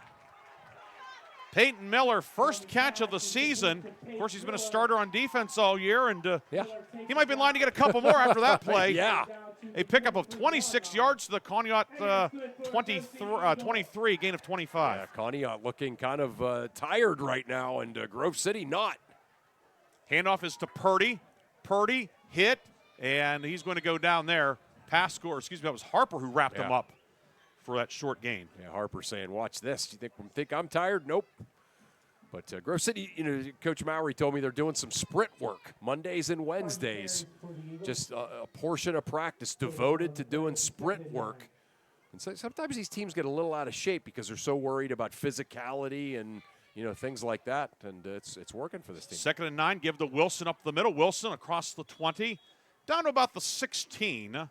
Gain of 6 for Jackson Wilson. 3rd down and 3 upcoming. Grove City back into the McCandless Ford red zone. McCandless Ford, your one-stop shop in Mercer and Meadville. It'll be 3rd and 3 for the Eagles. Quickly back to the line with 6 minutes to go in the half. Luke Gamble up back to the right, 2 receivers left. Homan out of the shotgun, gives to Wilson. Wilson has the first down to the 10-yard line. Yeah, Wilson just a nice little cutback. Good job by the offensive line. And there's a Conneaut player, Harper, slow to get up. And I believe he will have to check out for a play. Yeah, he was trying. he was trying to get up before he had to leave for a play, but not able to. So he'll check out. The ball at the 10-yard line. The chains are down, so it's 1st and goal for Grove City. 1st and goal from the 10. 5:55 to go in the first half. Mung in as a wingback next to Jordan Gamble, the tight end. Homan will give it to Wilson over the right side. Wilson hesitates, cuts back to his left. Wilson reaches out for the goal line. He's going to be about half a yard short. Jackson Wilson gives Grove City 2nd and goal at the 1. Yeah, Jackson Wilson, you said he missed last week. Running like a man possessed here, really running hard and just. 2nd and goal at the 1 for Grove City. Homan gets the snap, give to Wilson. Wilson hit, and he gets it across the goal line for the touchdown. Yeah. Jackson Wilson able to plunge in from a yard out, and Grove City adds to the lead. It is 9-0 with 5:23 to go in the half. Yeah, feel good for Jackson Wilson getting that touchdown there after doing all of the work down the field, right? And able to smash it in, the senior on senior night. And Grove City now with a 9-0 lead with the point after pending. Touchdown drive, 8 plays, 55 yards. Stukio will kick out of the hold of Drake Moore. Whitley the snapper. Kick on the way, it's Lucas Kelly this time. And the kick is good to make it 10-0 Grove City. 5:23 to go first half. Grove City leading Conneaut 10-0. Chris and I will come back with more after this on Sports Radio 96.7. Work is appreciated? Join Extreme Machine and Fab in Hermitage, Pennsylvania. Since 1995, Extreme Machine and Fab has become one of the biggest and most trusted premier full-service machine shops, servicing customers worldwide in the steel industry, Department of Defense, and nuclear power industry, to name just a few. From small components to 75-ton projects, their machining, fabrication, and engineering teams do it all. Extreme Machine and Fab offers competitive wages and competitive benefits. Apply today at extrememachinefab.com. Join the EMF team. Innovate, grow, succeed. One moment I was on my way to my son's ball game, and the next I was being placed in an ambulance. I needed help, That's why I call the Joanno Legal Group. Call the Joanno Legal Group toll-free at 888-347-1411. Please visit them at joannolegalgroup.com. That's Joanow legalgroup.com, or call toll-free at 888-347-1411. Joanno Legal Group, when you deserve more. No fee unless we win or settle your case. The second quarter is brought to you by the Penn Ohio Roofing and Siding Group for all of your roofing, siding, and exterior needs. Grove City will kick off with 5:23 to go. First half, 10-0 the lead for the Grove City Eagles. Along with Chris Burtch, Ryan Briggs with you tonight. Izzy Gamble on the camera. The People's Champ, Art Shannon, producing our game back in the studio on Sports Radio 96.7. Stukio on the run-up. This kick is going to be a little bit short. And Sandow will drop it at the 8. He'll pick it up now at the 9. Looking for some running room. Doesn't have a lot. Able to break one tackle. And then he is going to be drilled shy of the 15 on the far sideline. And it'll be another long field for Conneaut with 5 minutes and 15 seconds to go in the first half. Conneaut, 2 timeouts at its disposal. Yeah, this Grove City team just kind of looking more and more confident as the night has gone on. And, when you're playing lights-out defense like they have, and you've been able to pick up, first downs and drive the ball right down the field, and you're in the kind of condition they're in, make it tough for the opponent.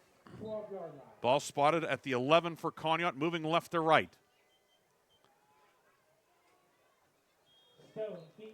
And Stone on a designed run out of the shotgun. Not much room there at all into the middle of the defense. And it's going to be no gain on the play. Brings up 2nd and 10, maybe even a loss of about a foot. Yeah, I think it was. Second down and 10 upcoming for Conneaut. Grove City, by the way, has 2 timeouts remaining also. Yeah. Pass scores, the middle of 3 receivers to the left on the short side. Luke at 6'4", wide right. Stone, it's a quick screen, caught far side. Heading upfield, it's 8-4 to cross the 20. Close to the first down. He's going to have the first down. Stukio on the tackle, and Conneaut, its first pass completion of the night. First down of the evening for Josh Blood's team. Yeah, certainly needed that. Needed some kind of momentum here. Only down 10-0, but the game certainly has felt like it's been dominated by Grove City so far. So big moment there for Conneaut. Officially gain of 11 to the 22. 3 receivers left again. Luke wide right. Meter motions out of the backfield, and they'll run the screen again to Ford. Same play. Upfield far side, and close to the same result. Gain of about 8 on the play for Aiden Ford. So back-to-back completions for the 6'2 sophomore Mason Stone. 8-yard pickup, 2nd and 2, and it stops the clock as well with 4:10 to go in the half. Yeah, Conneaut getting just a little bit of momentum, a little bit of rhythm here offensively after a long first quarter and a half. Grove City's executed 31 offensive plays, 13 so far tonight for Conneaut, but picking up a first down on the last 2 plays ago, and now 8 on that gain. 2nd and 2. Stone back to pass. Stone looking downfield, looking for Luke, and it is caught, but no. Luke had it for a moment. Charlie Miller knocked it away at the last moment. Yeah, Luke definitely hauled that in for a second, but Miller's hand got in there at the same time, was able to knock it away. Big play by Charlie Miller. Mark that one down. Charlie Miller, the sophomore. Talk about a guy that's put together a really good all-around year. No doubt. And maybe a little bit out of nowhere. Right. I mean, but playing at receiver, at safety, he's had some big kick returns this year. 3rd and 2. Conneaut will come out 2 tight ends. The backs are in the T. And a flag thrown on the play. And false start on Conneaut. And now 3rd and 2 becomes 3rd and 7. Yeah. Just the 3rd penalty of the night overall, 2nd on Conneaut, but this one stings if you're a Conneaut fan. Yeah, no doubt. Right, yeah, they're starting to get a little bit of momentum, starting to put some things together, almost complete that long pass there, and instead looking at another 3rd and long after the penalty. 3rd and 7 at the 25-yard line. Feeney wide to the right, double wing set. Stone under center, Meter the single back. Stone rolling right under pressure, downfield, and incomplete. Looking for Feeney. Had a step on the defender, but the pass is incomplete. It's now 4th down, and Conneaut has a decision to make. Yeah. 4th and 7 from the 25. 4th and 7, and the punt unit will come out. Of course, with Luke back there, he does give you some options. Right, he gives you some options. But, I mean, I think, obviously if they do something here crazy and they get it, good for them. But I think this is the right decision here. You don't want to get down 17-0 if you don't pick it up. Snap a little high. Luke fields it. Kick is away. High, short punt. It's going to hit at the Conneaut 40 and take a big bounce back up field. And it's going to be downed by Ford at the 29-yard line. Turns out to be a 4-yard punt. So Grove City, which didn't get as good a field position as it thought it might on the first 2 punts, gets a gift here. Right. Ball placed at the 29, a 4-yard punt. Grove City has it with 3:50 to go in the half, leading 10-0. Yeah. Yeah, you think the 2 times that Luke, punted from the end zone and really bailed them out, and they're punting with some breathing room, and, that ball took a crazy bounce back. Do you think Grove City takes a shot here, Chris? I do.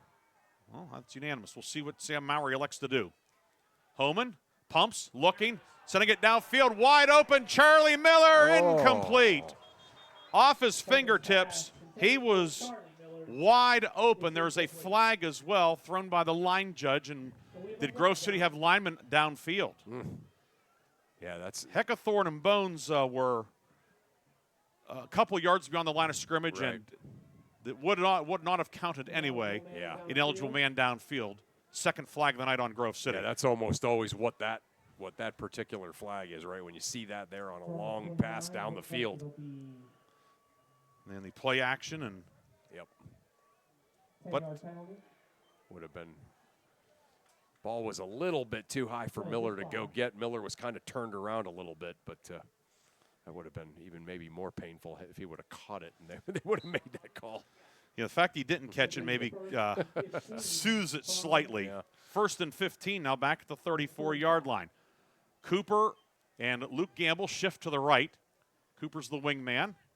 And the handoff will go to Jackson Wilson over the right side, over the strong side of the line. Wilson gets back the penalty yardage and then some. Wilson down to the 21-yard line, pickup of 13 for Jackson Wilson. Grove City will have 2nd and short. Yeah.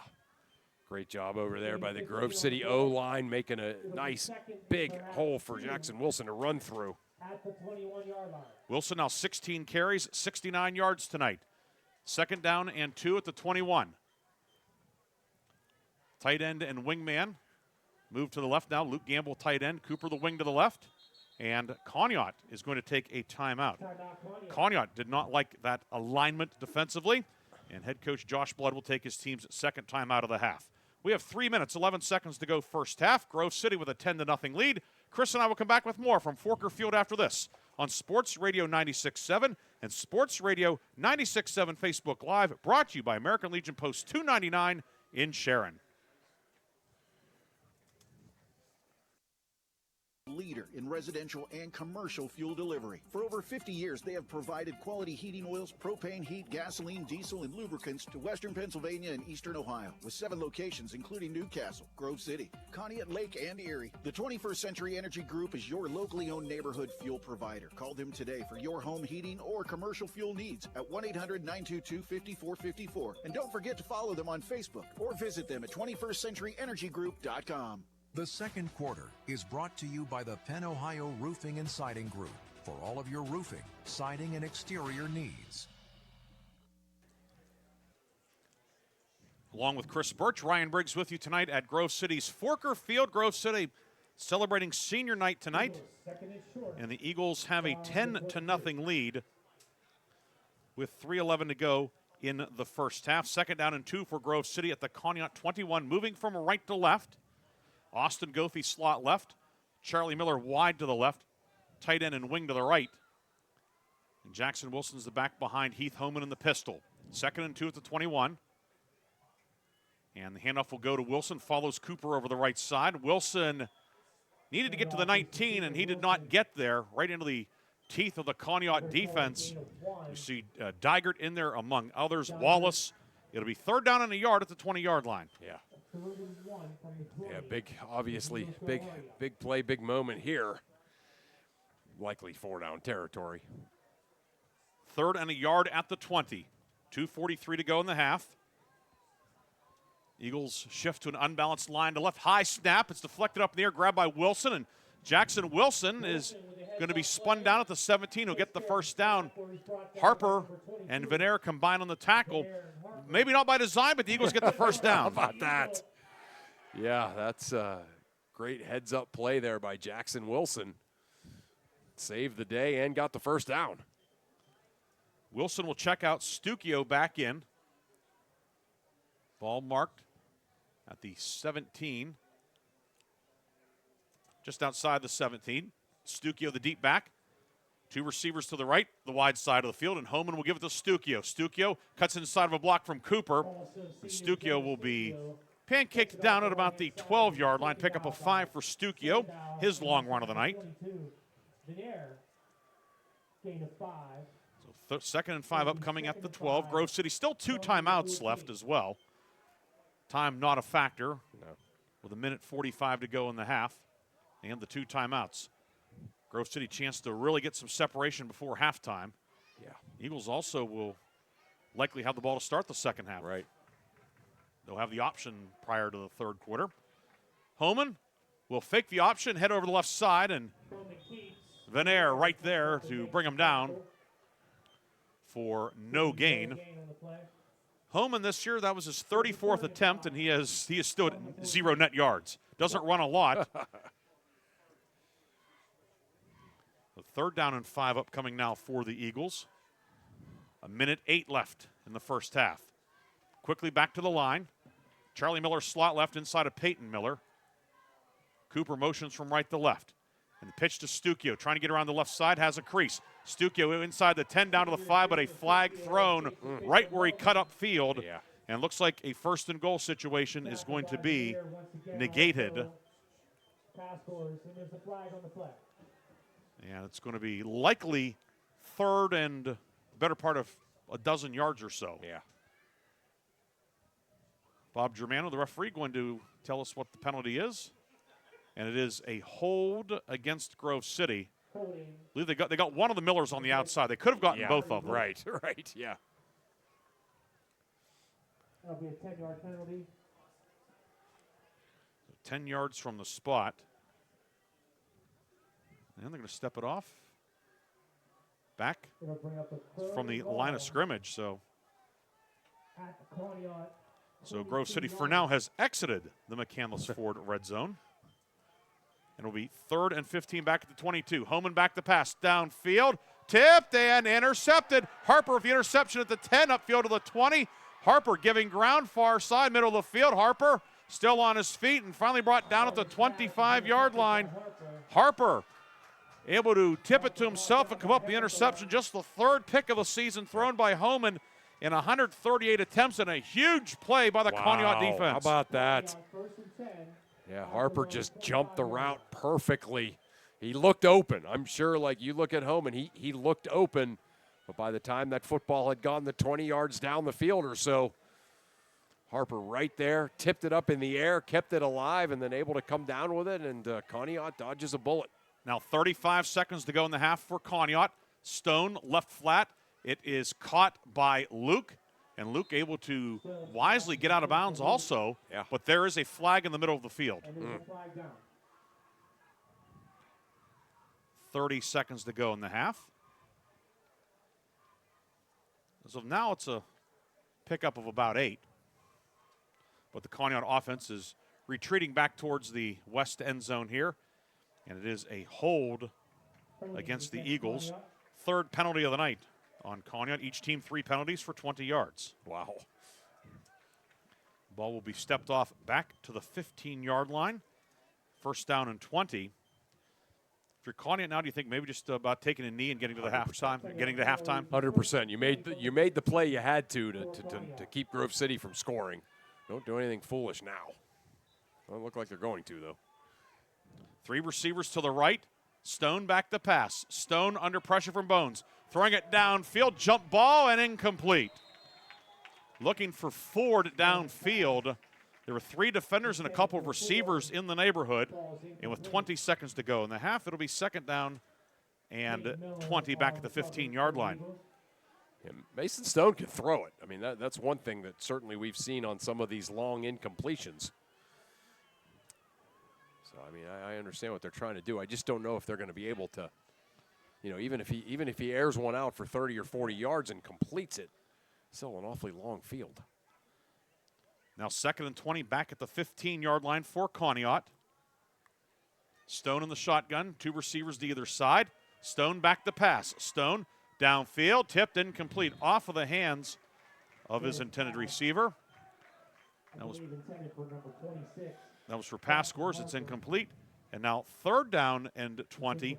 And now, the situation is Grove City Grove City with 2 timeouts can perhaps force Conneaut to punt. How about that? Yeah. Yeah, I mean, it's likely that Conneaut will be Here's something to keep in mind. I'm going to get out in front of it now. Okay. The way things are lining up time-wise, you could. It's a long shot, but you could have the rare free kick after a fair catch upcoming. Okay. We'll see what happens here. It's still 3rd down. There's still 15 seconds to go. Handoff is to Luke. Luke upfield, and Luke the ball came loose at the end of the play. Grove City says it has the football. What do the officials say? Jimmy Cooper came out of there with it, but there's been no indication. 6 seconds to go in the half. Going to say it was down, I think. 6 seconds to go. The ball spotted at the 14-yard line. It'll be 4th and 21. And the clock is stopped. Did we have a team timeout? Yeah. Now we do. Wow. Timeout taken by Grove City with 6 seconds to go in the half. So the free kick after fair catch. Yeah, okay? talk to me about All right. that. So on the punt here, if the Grove City return man fair catches it and fields it, you can do this at any time in a game, but usually only see it at the end of the half or end of a game. Wherever he could do, fair catch it, field it, and Grove City, of course, could run a play, or even if there's no time on the clock, you could have the kicker come out. In high school, I believe you can use the tee, put it up there. So let's say he fields it at the 50, put on the tee, and you can kick it, no rush. And if it's a field goal, it's good. Wow. You occasionally see it in the NFL. Yeah. You can't do it in college, but you can at the high school level. Of course, back in 2001, Sharpsville lost at Pius X on that play. That's right. Okay. So I wonder if anyone's talked to the Grove City return man, Charlie. I hope Miller, they have. Yes. I don't want this rare opportunity here. 9 seconds to go in the half. 9 seconds. Of course, if you're Luke, the punt. maybe just you try to punt it out of bounds. But we'll see what happens. Grove City looks like 9 men up near the line. Yeah. The last snap was a little bit low. Right. Luke standing on his 1-yard line. And the operation is good. Kick is away. And Miller's going to drop it, doesn't fall. It picks up at the 50. Miller near side to the 40. Time has expired in the first half. Miller upfield to the 31. There is a flag in the middle of the field. There's a flag down. Time has expired. So we'll see what happens here. Yeah. Will we have an untimed down or not? I was going to say. At the 50 and returned it out to the 32-yard line. Time has expired. The run back went to the 32. Grove City's heading back towards its dressing quarters. Yeah, so evidently that means it was on Grove City, right? Yes. Conneaut likewise heading up there. The penalty is a block in the back. Okay. And Conneaut will decline the penalty. That'll end the half. And we go to the intermission with Grove City leading 10-0. Chris, interesting first half. This Conneaut team has shown a lot, hanging in there. Right. It kind of reminds us what some of Grove City's games look like this year. That Oil City game that you mentioned. Yeah, exactly. That you kept kind of waiting for Oil City to finally get a break and kind of blow things open, and didn't come till way late. So this Conneaut team hanging in there, but Grove City has to feel good about a lot of the things that they've been able to do offensively.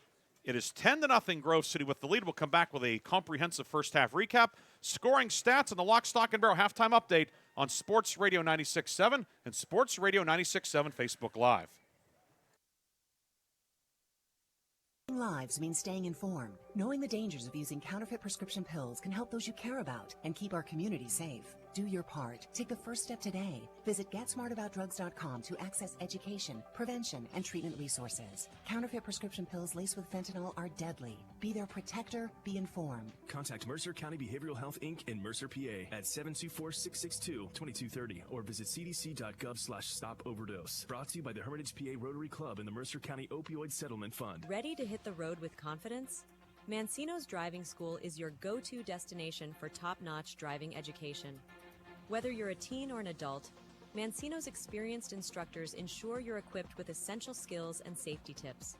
Offering flexible schedules and personalized lessons, Mancino's Driving School make learning to drive convenient and effective. Visit our website at mancinosdrivingschool.com to enroll today and begin your journey toward becoming a safe, independent driver. Looking for a place where you or a loved one can thrive with a community that cares? Discover the Ridgewood at Shenango Valley, where independent living meets peace of mind. Our private apartments offer the freedom to live on your terms with personal care and daily assistance available if needed. Short-term stays are also available. For more information or to schedule your in-person tour, visit rwsv.org or call 724-347-0998. The Ridgewood at Shenango Valley, where comfort, care, and community come together. Equal housing opportunity. Nobody plans to get hurt at work, and when I did, I had no idea what to do. So I called the Joanno Legal Group. The insurance companies have attorneys on call. You deserve to have one too. You deserve to know your rights, and you deserve to have answers to all your questions. Call the Joanno Legal Group toll-free at 888-347-1411. There's no fee unless we settle your case or have to fight to protect your benefits. Please visit us at joannolegalgroup.com or call us toll-free at 888-347-1411. Joanno Legal Group, when you deserve more. No fee unless we win or settle your case. Why is your auto loan not at Grove City Area Federal Credit Union? Seriously, why isn't it? If you financed your vehicle at the dealership, you're probably paying way more than you need. Refinance today and receive up to $100 from us. Lower your rate, shrink your payment, and smile more every month. It's fast and simple. For more details, go to gcafcu.org or text the word auto to 724-458-7520. The Grove City Area Federal Credit Union. Members of NCUA and Equal Opportunity Lender. My car does more than take me from here to there. And I expect my insurance to do more too. That's why I chose my agent and Erie Insurance. They offer first accident forgiveness and the service I deserve at a price I can afford.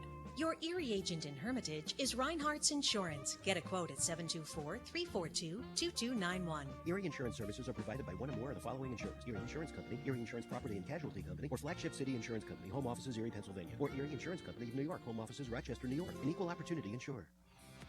The Halftime Show is brought to you by Lock, Stock, and Barrel, serving giant subs to the Shenango Valley since 1973. Welcome back to Grove City's Forker Field. It is halftime, and the Grove City Eagles leading here at home over Conneaut by a score of 10-0.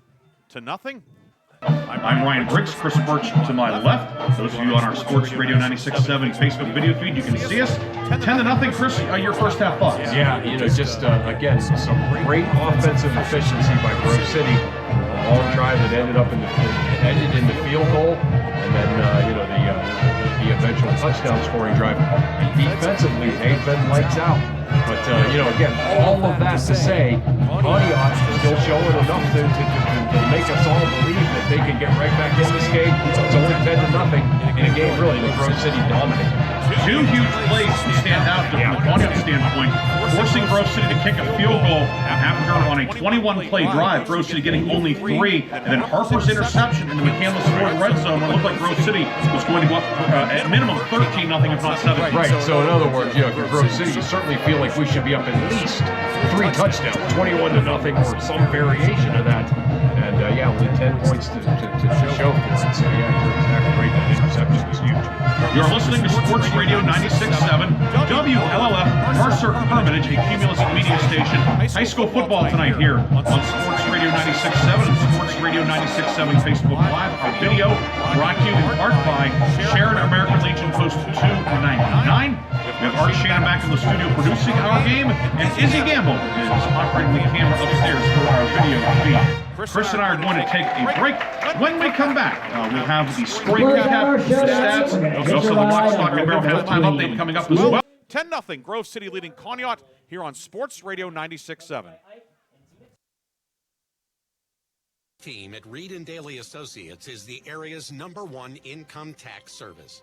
Reed and Daly built their practice one client at a time and are proud supporters of student athletes, boosters, bands, and other school activities to keep our diverse community moving forward. When it comes to business or taxes, Reed and Daly Associates will fight for you and help you reach the top of your game.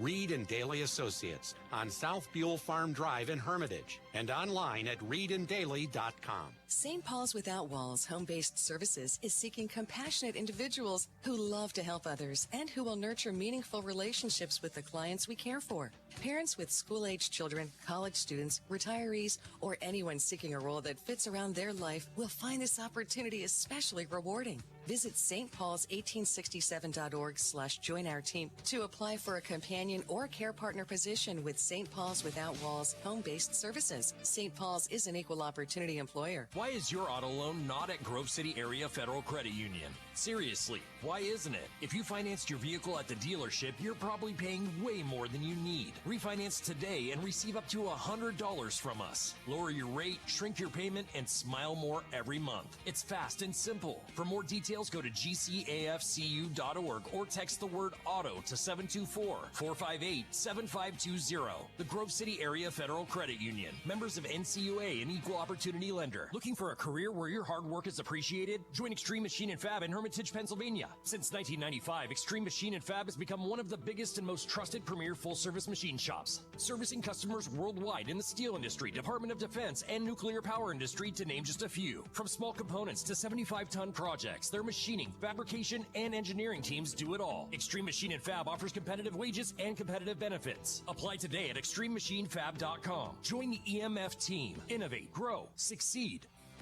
The Halftime Show is brought to you by Lock, Stock, and Barrel, serving giant subs to the Shenango Valley since 1973. Welcome back to Grove City High School's Forker Field, along with Chris Burtch, Ryan Briggs with you tonight. Region 4, Class 3A action tonight on Sports Radio 96.7. And Grove City leading Conneaut 10-0. The scoring recap, all the points came in the second quarter. Grove City took a 3-0 lead at 10:27 of the second quarter. Jonas Stucchio, 23-yard field goal, capping a 21-play, 88-yard drive. It used 8 minutes, 37 seconds. That's the longest drive in terms of plays this year in Mercer County, but only 3 for the Eagles. However, Grove City then adds to the lead. Jackson Wilson scores on a 1-yard run. 5:23 to go in the half. Lucas Kelly added the extra point. The drive was 8 plays, 55 yards, and it used 2 minutes and 44 seconds. Looking at the statistical story in this one, Grove City in the first half, 87 rushing yards, 70 passing yards, 157 total yards on 37 plays. Grove City with 10 first downs. Conneaut -5 rushing yards, 19 passing yards. Conneaut 14 yards on 18 plays. And the Eagles, the Conneaut Eagles, have 1 first down tonight. Wow. Individual numbers for Grove City. Heath Homan, 6 of 7 passing for 70 yards. He was intercepted by Harper late in the half. Austin Goethe, 3 catches, 38 yards. Peyton Miller, a 25-yard catch. Charlie Miller, a 9-yard reception. Jackson Wilson, 1 catch for -2. Wilson, 18 carries, 73 yards. Gavin Purdy, 6 carries for 16. Jonas Stucchio, 3 carries for 11 yards. DJ Brones ran it once for 5. Heath Homan ran 1 for no gain, and the Eagles lost 18 yards on a bad snap. For Conneaut, Mason Stone, 2 of 7 passing for 19 yards. Both completions went to Aiden Ford. Wyatt Lucas, 0 for 1 passing. Chance Meter leading the ground attack, 2 carries for 4 yards. Each team 3 penalties for 20 yards. Grove City, 7 of 10 on third down tonight. Eagles came in at 38% on the season. They're 7 of 10. Conneaut, 0 for 5. The Grove City defense has been very good on third down all season, holding opponents to 29%, and they have done nothing to hurt that tonight, as Conneaut is 0 for 5. And again, time of possession, big edge for Grove City, 16-19 to 7:41. Our halftime score is 10-0, Grove City with the lead. We'll take a break. Chris will come back with the Lock, Stock, and Barrel halftime update here on Sports Radio 96.7. Sharon Regional Health System is celebrating a new chapter, proudly serving the healthcare needs of our community. We have a renewed dedication and unwavering commitment to deliver the highest standard of care that you've come to know and expect. This means reinvesting in our employees, our physicians, and the essential medical technologies needed to provide exceptional care to you and your family. Sharon Regional Health System, continuing the legacy of healthcare in our community. Learn more at SharonRegionalHealthSystem.org. When the finest cuts of meat combine with just the right amount of fire and seasonings, you don't need anything else except a fork and a plate. Get ready for the most amazing dining experience ever. When you're out with your friends or looking for a place to stop before or after the games, Vay's Pub and Grill is the place for you. Open Tuesday through Saturday with happy hour daily from 4:30 to 6:30. Vay's Pub and Grill, East State Street in Hermitage. The tax team at Reed and Daly Associates is the area's #1 income tax service. Reed and Daly built their practice one client at a time and are proud supporters of student athletes, boosters, bands, and other school activities to keep our diverse community moving forward.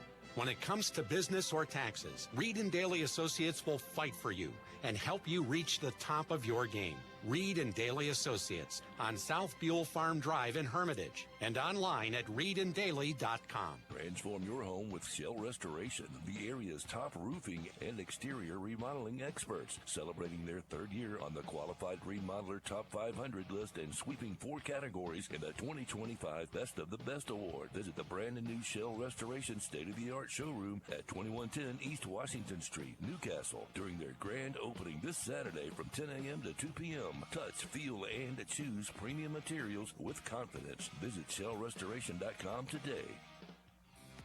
The Halftime Show is brought to you by Lock, Stock, and Barrel, serving giant subs to the Shenango Valley since 1973. And it is time for the Lock, Stock, and Barrel halftime update, brought to you by Lock, Stock, and Barrel in Sharpsville. Open 9 a.m. to 7 p.m. Tuesday through Friday, 9 a.m. to 3 p.m. on Saturday. I had a chance to stop and get my favorite, number 21, earlier this week, the pepperoni and salami with yellow American cheese. Oh, my. It was excellent. It was both quality and quantity. But speaking of quality and quantity, Chris, you have scores for us. I do, yeah. Briggsy, appreciate everyone that helped me out getting scores. Also some great stuff on Twitter. Yeah, let's start with some of the locals. Farrell just doing what Farrell does. They're up 48-0 on Reynolds. Wilmington, also having a really good night. They're up 44-0 on Sharpsville. So Wilmington and Farrell, the top 2 teams in Region 1, continuing to do what they do.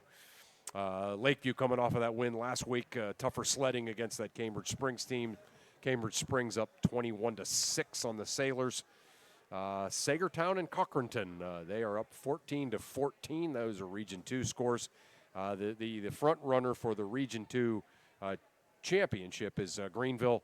They're certainly not doing anything to hurt that tonight. They're up 35-0 on Maplewood. Here's a fun fact for you, Chris. Let's hear it.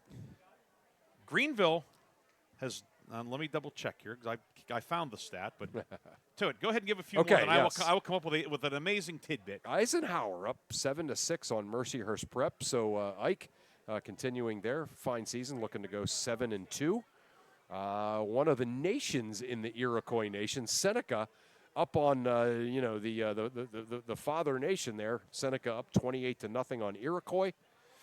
Last night Sharon beat Titusville 42-21.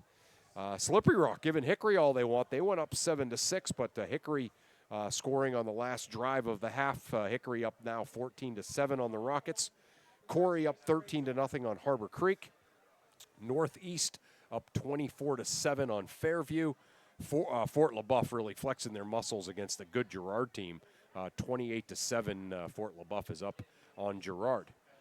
Okay, and here's the fun fact. So what was the Greenville score again? Greenville is up 35-0 on Maplewood. Greenville has won 40 straight games against schools from Crawford County. Oh, wow. Okay, the last time Greenville didn't win, it's been so long it was a tie, back before overtime. October 9th, 1992, Greenville played to a 7-7 tie at Meadville in Northwest Conference play. Wow. Greenville is has an unbeaten streak of 46 games against Crawford County schools, 44-0-2. The last time that Greenville lost to a Crawford County team was October 6, 1989. Okay. You were in college then. I was in college, yeah. That was my first fall at BC3. Meadville beat Greenville that night 26-13. So it's been 36 years since Greenville lost to a Crawford County team, and doesn't look like it's going to happen tonight. Yeah, it sure doesn't. Yeah, as they just continue to kind of run roughshod over Region 2.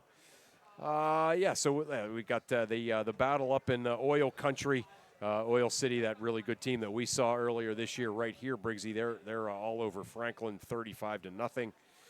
General McLean, 7-1. Lancers up 7-6 on Cathedral Prep. Meadville rolling over Warren. They're up 40-0. Erie High playing another great Ohio school.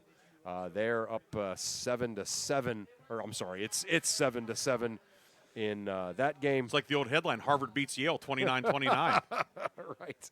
Yeah. Steubenville up 28-0 on McDowell. So we know what kind of team Steubenville is. Says a lot about what Farrell went down and gave Steubenville a real battle. Exactly, right. Because the Big Red is putting a big beating on McDowell tonight. Yeah, Steubenville's really good. That's a football factory. Newcastle continuing their great season. They're up 28-7 on Ambridge, or as it was known in a great movie from the 80s, Ampipe. And Elwood City is up 21-6 on Union. Those are both halftime scores. Union coming in at 0-7, by the way. Yeah. Union was a team that elected to have a second scrimmage, but it did not pay off. That's for sure. Yeah, so again, lots of scores rolling in. You know, I guess maybe the scores of most interest. Farrell up big, Wilmington up big, Greenville up big. Later tonight will be the Warner's Homes and Improvements 5th quarter scoreboard show with Aaron Byro and Art Shannon until 11 o'clock tonight. Major League Baseball, Game 5 of the American League Championship Series. Toronto leading Seattle 2-1 in the bottom of the 6th. That series tied at 2. Road team has won all 4 of those games. Here at Grove City, the home team leads 10-0. We'll have the third quarter when we come back. Grove City leading Conneaut 10-0 on Sports Radio 96.7. Than a business, it's a way of life. My bank understands agriculture. They're local.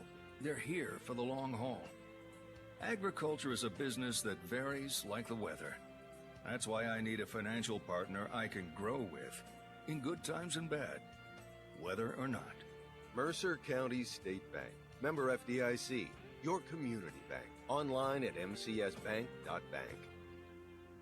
Your hip, your knee, your shoulder, whatever has been holding you back, UPMC Orthopedic Care is where you'll find experts to help you get back to a better quality of life. UPMC is pioneering minimally invasive surgeries, and we offer personalized treatment plans and same-day surgery to get you home and moving sooner. It's your ankle, your elbow, your hand, and it's your move. Visit upmc.com/ortho to learn how UPMC can help.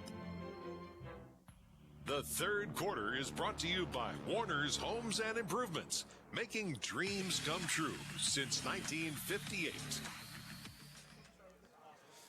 Welcome back to Grove City High School, along with Chris Burtch, Ryan Briggs with you tonight. After the game, of the Reinhardt's and Shorts player of the game and the Lock, Stock, and Barrel play of the game. That'll be in our post game tonight here from Forker Field. Third quarter will be getting underway shortly. Grove City at home tonight, black jerseys, white numbers and letters outlined. They have old gold and white trim, black pants, metallic gold helmets. Conneaut on the road, white tops, blue numbers outlined in black, black pants, black helmets for the Crawford County squad. Both teams 2-2 in league play. This is the league finale. Winner will be third place all alone, and certainly better seeding in the upcoming District 10 playoffs. You have to think, of course, Hickory in a real dogfight with Slippery Rock tonight. If the Rockets can pull that upset, that would send the bracket into a tizzy. It might, yeah, that's for sure, right. And, I mean, they've gone 5 teams from the southern region and 3 from the northern one in the past, but I don't think that there's been 4 teams as good up north as there is this year. Yes, you wonder, with Slippery Rock, even with that win, Rockets might have to then beat Mercer next week to get to 5-5 and take their chances. Yeah. But that's number one. They have to win tonight, and winning at Hickory is not easy. Hickory up 14-6 at last report, correct? Yeah, a lot of football to go, right? Yeah, Slippery Rock took a 7-6 lead But then Hickory scored on the last drive of the half to go up 14-6. Hickory's had a lot of injuries between they lost Jaden Phillips for the year, Trevor Borowitz now, Kelvin Morrison missed time, Bryson Applegarth injured last week. But that team, they've shown a lot of fortitude this year. They really have. To win, you think about win all those close games, that doesn't happen by accident. That's a great point. A lot of people are kind of like, wow, boy, Hickory's, they're not beating everybody by 40 like they were supposed to. But those kids are finding ways to win games, with a lot of key people out against teams that are really highly motivated to play them. So, that's actually a great kind of take on that Hickory team this year. Yeah, when teams see Hickory on the schedule, nobody comes out flat against Hickory. No. You might have a lull in week 5 or something. When you see those guys in red and black there, it's your Super Bowl. It's your Super Bowl, right? And for them to be 7-1 when they've been getting everybody's best shot, right? With key guys missing. Conneaut will kick off to begin the third quarter. Wyatt Luke has it teed up on the near right hash. Conneaut going left to right in quarter number 3. And the third quarter is underway.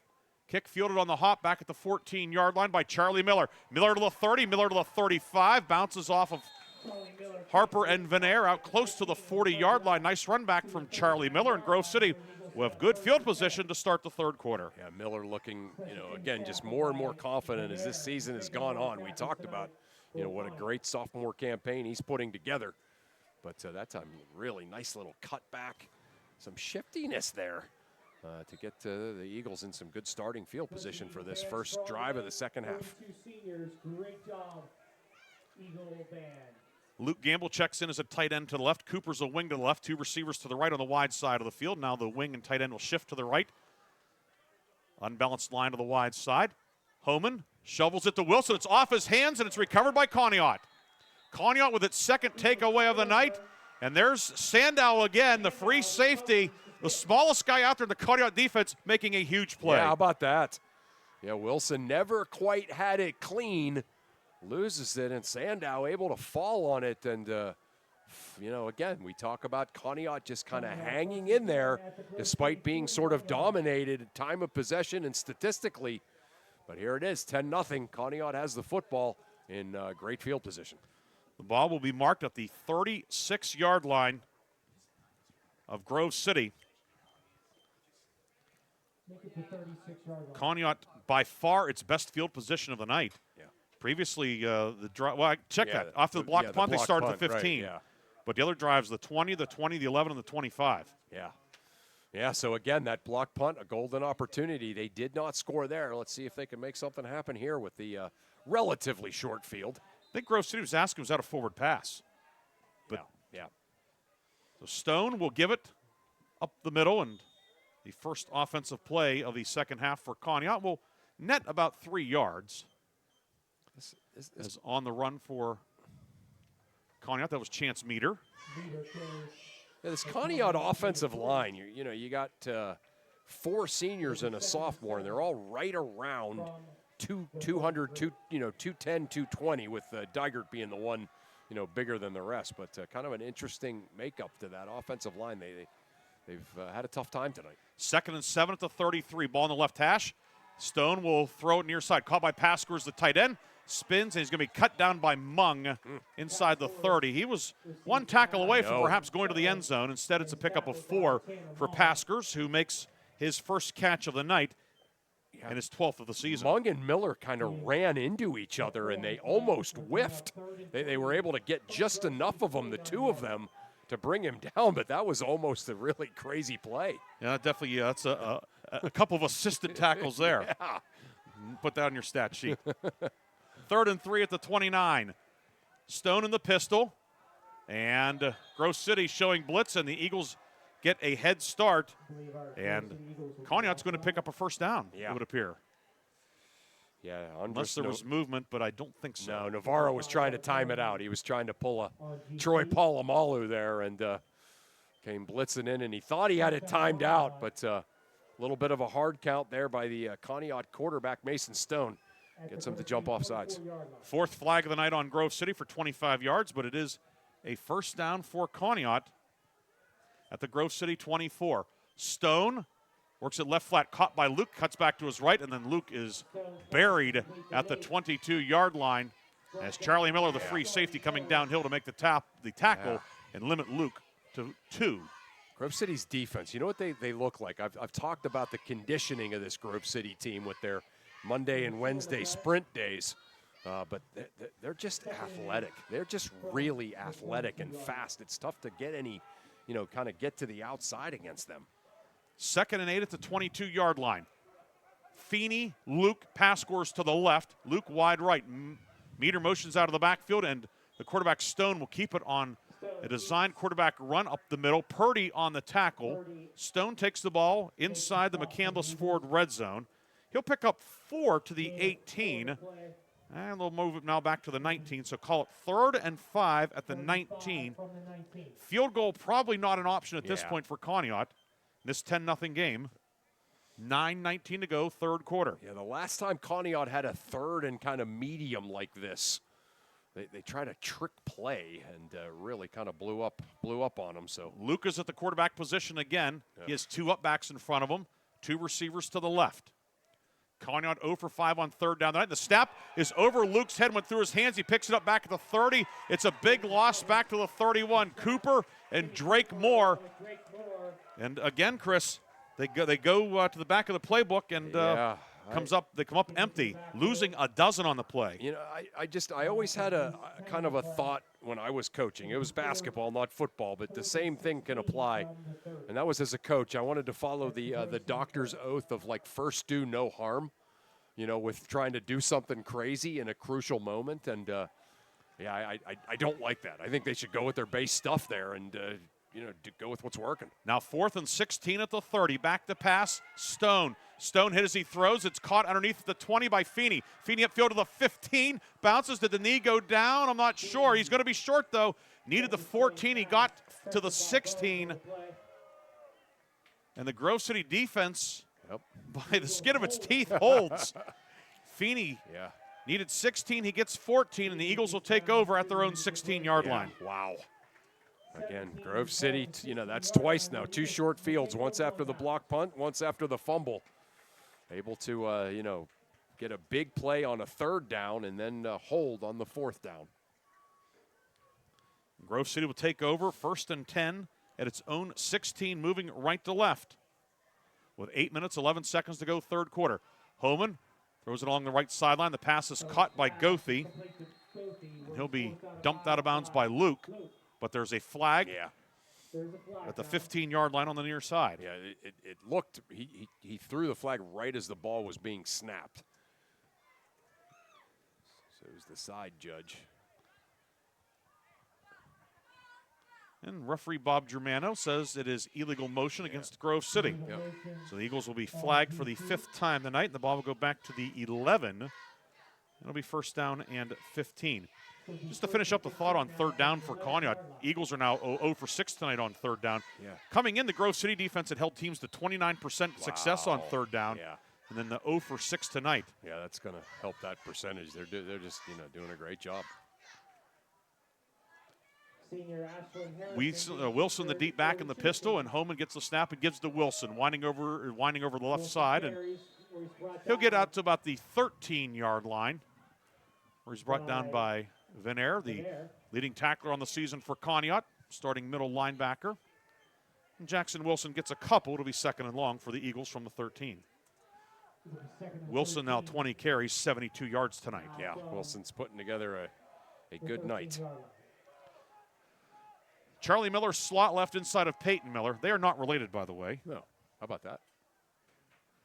2 receivers to the right as well. There are about 9,000 Millers in Grove City. Homan back to pass. Homan downfield and incomplete. A little bit behind Austin Goethe. And it'll be 3rd and long for Grove City. Eagles 7 of 10 on 3rd down tonight, but this is 3rd and 13. Yeah.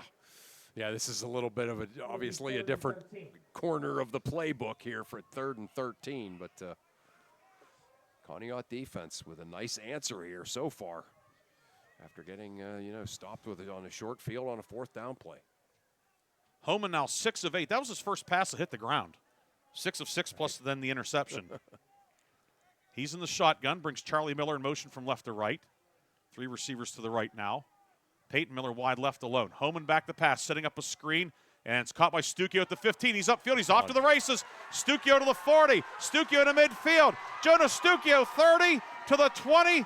Touchdown, Grove City. 87 yards on the screen pass. Yeah, how about that? Caught it out there in the flat, got a great block, and then nobody was going to catch him there. So Jonas Stukio, the senior, getting a big-time play, big-time touchdown on senior night. Jonas Stukio goes 87 yards. That drive 3 plays 84 yards. Stukio makes it 16-0. It's his first touchdown catch of the year, the 9th touchdown pass for Heath Homan. And now Lucas Kelly on to attempt the extra point and make this a 3-score game. Drake Moore is the holder. Snap back kick on the way. Kelly puts it up. It is good. And Grove City has a 17-0 lead. Grove City strikes on 3rd and long. 7:10 to go, 3rd quarter. 17-0 Grove City the lead. We'll come back after this on Sports Radio 96.7. Looking for compassionate, affordable health care? Sharon Community Health Center provides high-quality medical services to all, regardless of insurance coverage or financial status. Sharon Community Health Center's experienced professionals offer comprehensive care, from routine checkups to specialized treatment. Sharon Community Health Center is committed to removing barriers and making healthcare accessible for everyone in our community. Call 724-347-5529 or visit sharonchc.org to learn more and schedule your appointment today. My son Colin, he just turned 19. He bought Xanax off of social media. It was laced with fentanyl, and he never woke up. We're in the midst of a fentanyl crisis. We're seeing substances, marijuana, cocaine, Xanax pressed with fentanyl. Fentanyl is extremely potent. One pill pressed with fentanyl is enough to kill you. Contact Mercer County Behavioral Health, Inc. in Mercer, PA at 724-662-2230. Brought to you by the Hermitage PA Rotary Club and the Mercer County Opioid Settlement Fund. The 3rd quarter is brought to you by Warner's Homes and Improvements, making dreams come true since 1958.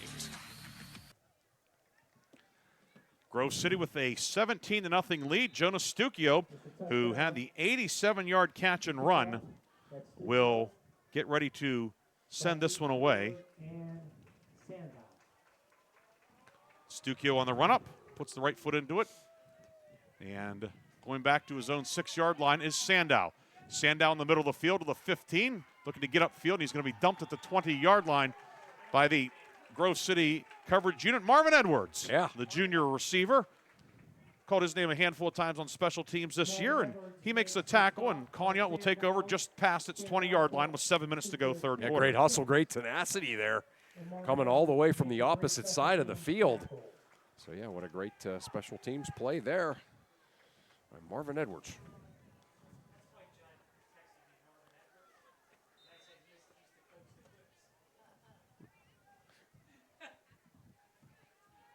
Conneaut moving left to right from the near right hash mark. Feeney will deploy wide to the left. Luke slot right inside of Ford. Stone out of the shotgun will turn and give it to Meter. Meter up the middle across the 25. Meter hit about the 28. Charlie Miller, the initial hit. Goethe, who's in at cornerback there. Cade Anderson also, but a nice pickup for Meter. It'll be his long run of the night. Yeah. Yeah, and I mean, that's obviously has to be a, one of the priorities here for Conneaut is to get the running game going a little bit, most notably Meter. So, yeah, good start to this drive for the Conneaut Eagles. Gain of 7, 2nd and 3. Paskors is a wing to the left, 2 receivers left as well. High snap, Stone into the left flat, caught by Paskors, and he'll be dropped right there by Tanner Mung. Short gain in the play. It'll be 3rd down and about 1.5 yards upcoming, and Tanner Mung out in pass coverage, make a nice tackle on Conneaut's leading receiver for the season. He is an absolute terror on defense, Tanner Mung is. He is all over the place. Just an incredible nose for the ball, good tackler. So 3rd and 2 upcoming from the 29. It sound like a broken record, but Conneaut 0 for 6 on 3rd down tonight. This is almost a must convert here for Conneaut. I agree, right. I mean, it's maybe almost the point where it's 4-down territory. T-backfield, and the handoff will go to Meter on a delay. Meter has the 1st down.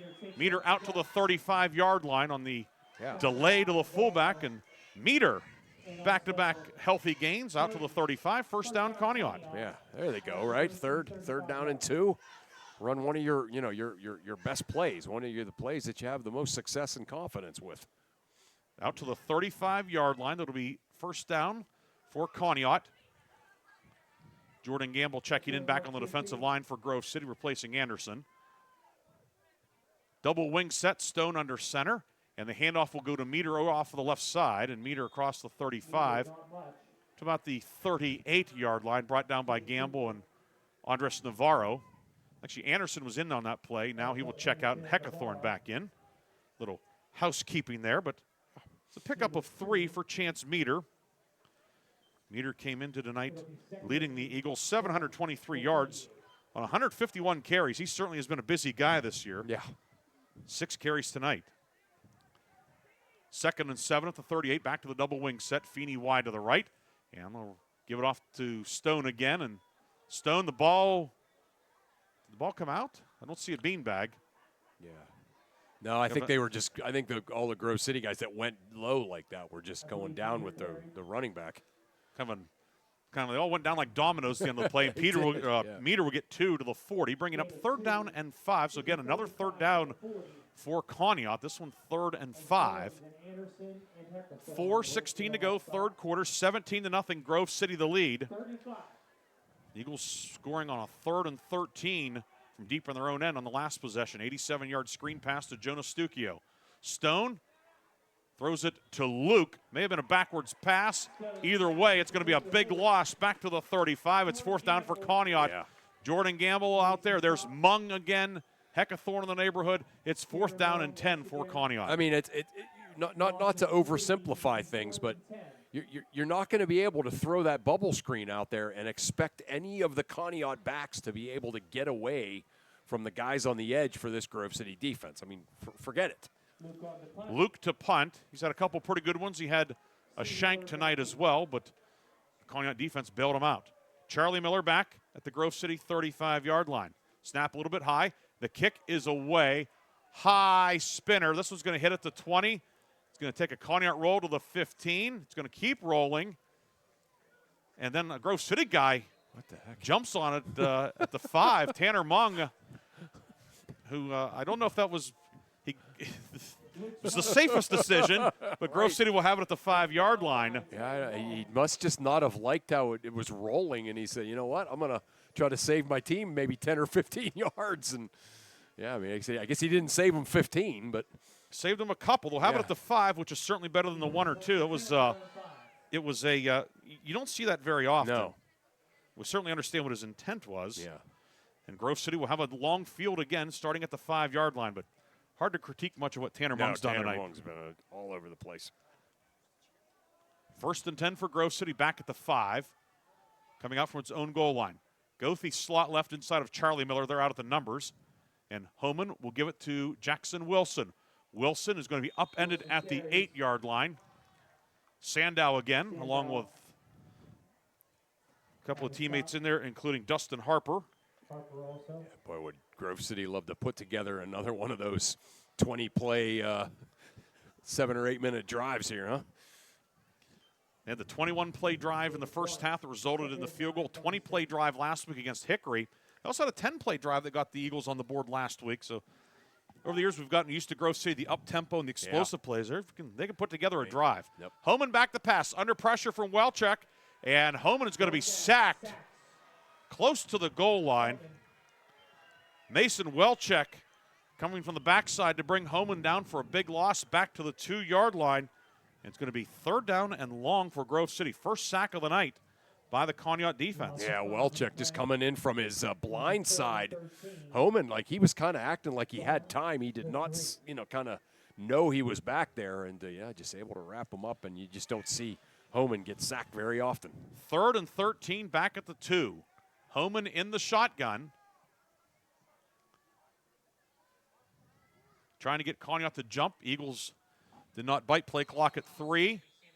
And now timeout Grove City. Eagles will take a timeout with 1:50 to go in the 3rd quarter. 17-0 the lead for Grove City. We'll be back with Grove City's third down play after this on Sports Radio 96.7 and Sports Radio 96.7 Facebook Live, brought to you by American Legion Post 299 in Sharon. I've worked hard to make my house a home, and I expect my insurance to work hard too. That's why I'm with Erie Insurance and my local agent. They offer the service I deserve, the coverage I need, all at a price I can afford. Your local Erie agent in Hermitage is Reinhardt's Insurance. Get a quote at 724-342-2291 or visit reinhardts.com. Go to erieinsurance.com for company licensure and product details. The third quarter is brought to you by Warner's Homes and Improvements, making dreams come true since 1958. Grove City taking its first time out of the second half. Third down and 13 for Grove City. Eagles are pinned back at their own 2-yard line. Along with Chris Burtch, Ryan Briggs here tonight at Forker Field. 17-0, Grove City the lead, but a play that feels very significant upcoming. Yeah, I agree. Homan, the long count, play clock still at 15. 4 receivers set, 2 men to either side. Homan back to pass, sets it to Stukio, who's hit in the end zone, gets out of the end zone. Flag comes flying in. Looks like it's going to be a face mask. As the tackler got him up high, and was it a 5 or a 15? That's the big deal. Yeah. Because if it's 15, it will be enough for a first down. Certainly kind of snapped his head a little bit. I don't know, where they where they draw that line, but and it is going to be a 15-yarder, and I'm not surprised by that. Not either, right? Yeah, when you see a head kind of violently snap like that, that's exactly why the rule exists, right? To prevent that kind of thing from happening. It's 15 yards, and it'll be a first down for Grove City. They got 6 on the completion, and then the first down via the 15-yard face mask penalty.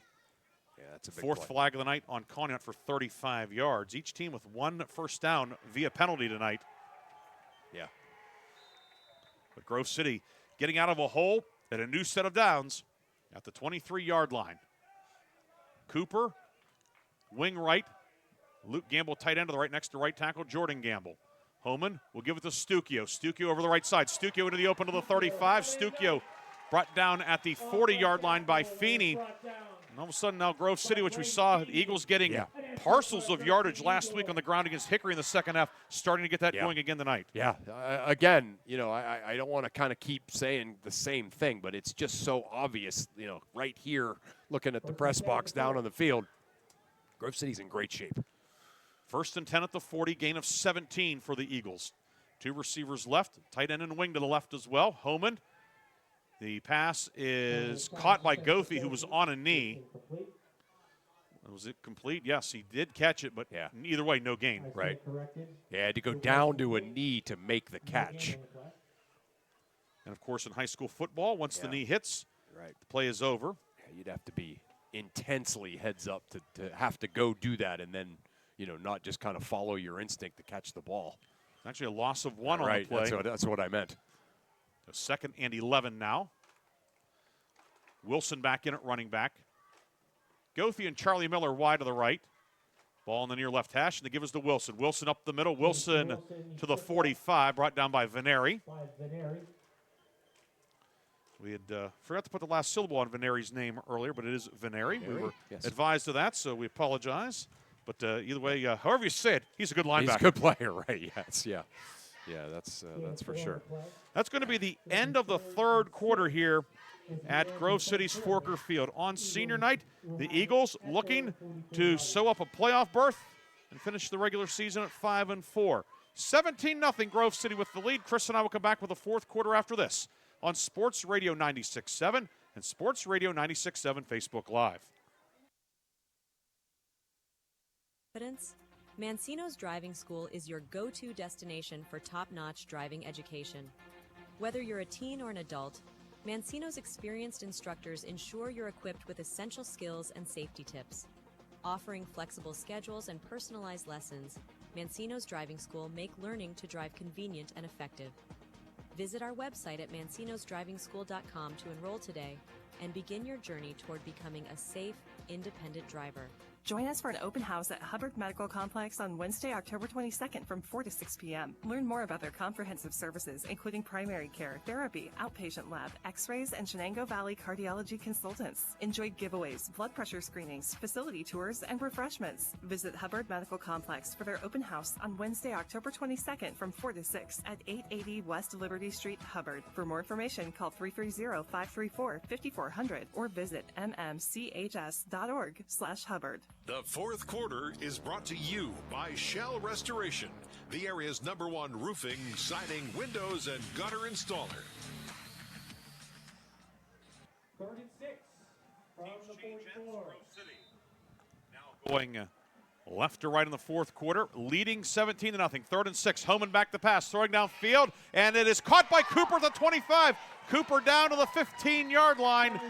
Jimmy Cooper gets behind the defense and picks up 44 yards, but there is a flag down back at the line of scrimmage. Such a great, just kind of rhythm play for this Grove City offense. Homan, a perfect pass to Miller, but yeah, I think it's coming back. Would have been first down with the penalty on Grove City.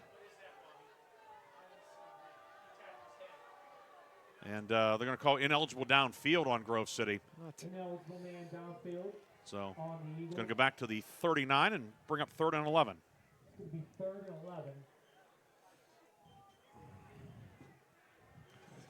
11. Would you agree, Briggsy, that's I'm not saying the call is wrong, but that's almost an awfully quick play for that call to be made. You usually see that when the quarterback's scrambling around. That was a 3-step drop. It doesn't take a lineman long to get 3 yards past the line of scrimmage, though. That's true. Yeah. Homan back to pass. Downfield, leaping grab. Stukio has it, and more. Stukio to the 35, to the 30. Cut down at the 27-yard line by Feeney. Jonas Stukio didn't go all the way on that one, but picks up the first down and a whole bunch more. It's going to be first down for Grove City at the 27-yard line. And Grove City quickly back to the line of scrimmage. Gain of 34. Homan, 2 receivers right. They give us to Wilson. Gets a kick-out block from Cooper. And Wilson to the 21-yard line. Yeah, boy, Stukio running hard after that last catch, and then Wilson running hard there. You can tell the seniors a little extra juice, the 2 senior running backs for Grove City. Quickly back to the line. Another handoff to Wilson. Wilson down to about the 17-yard line. Grove City's return to the McCandless Ford red zone. Harper makes the tackle. But it's going to be 3rd down and a yard at the 18. Purdy now in for this 3rd and short play. Handoff will go to Purdy over the left side. Purdy across the 15 down to the 13-yard line. Now Grove City really cranking up the tempo offensively. Yeah, they really are. And you can see Conneaut looking a little fatigued right now.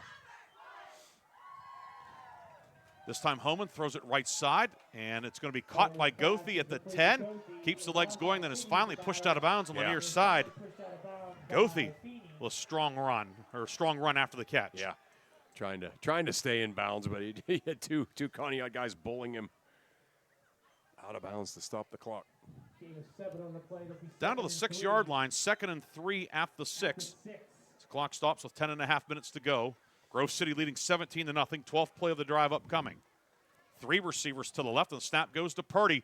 Big hole for Purdy. Purdy to the 5, and down to about the 2. It'll be 1st and goal for the Eagles. Yeah, just enough room there for Grove City to be able to pick up a fresh set of downs without scoring, and Purdy able to do that. 1st and goal at the 2. The snap again to Purdy in the shotgun. Purdy takes it in. Touchdown, Grove City.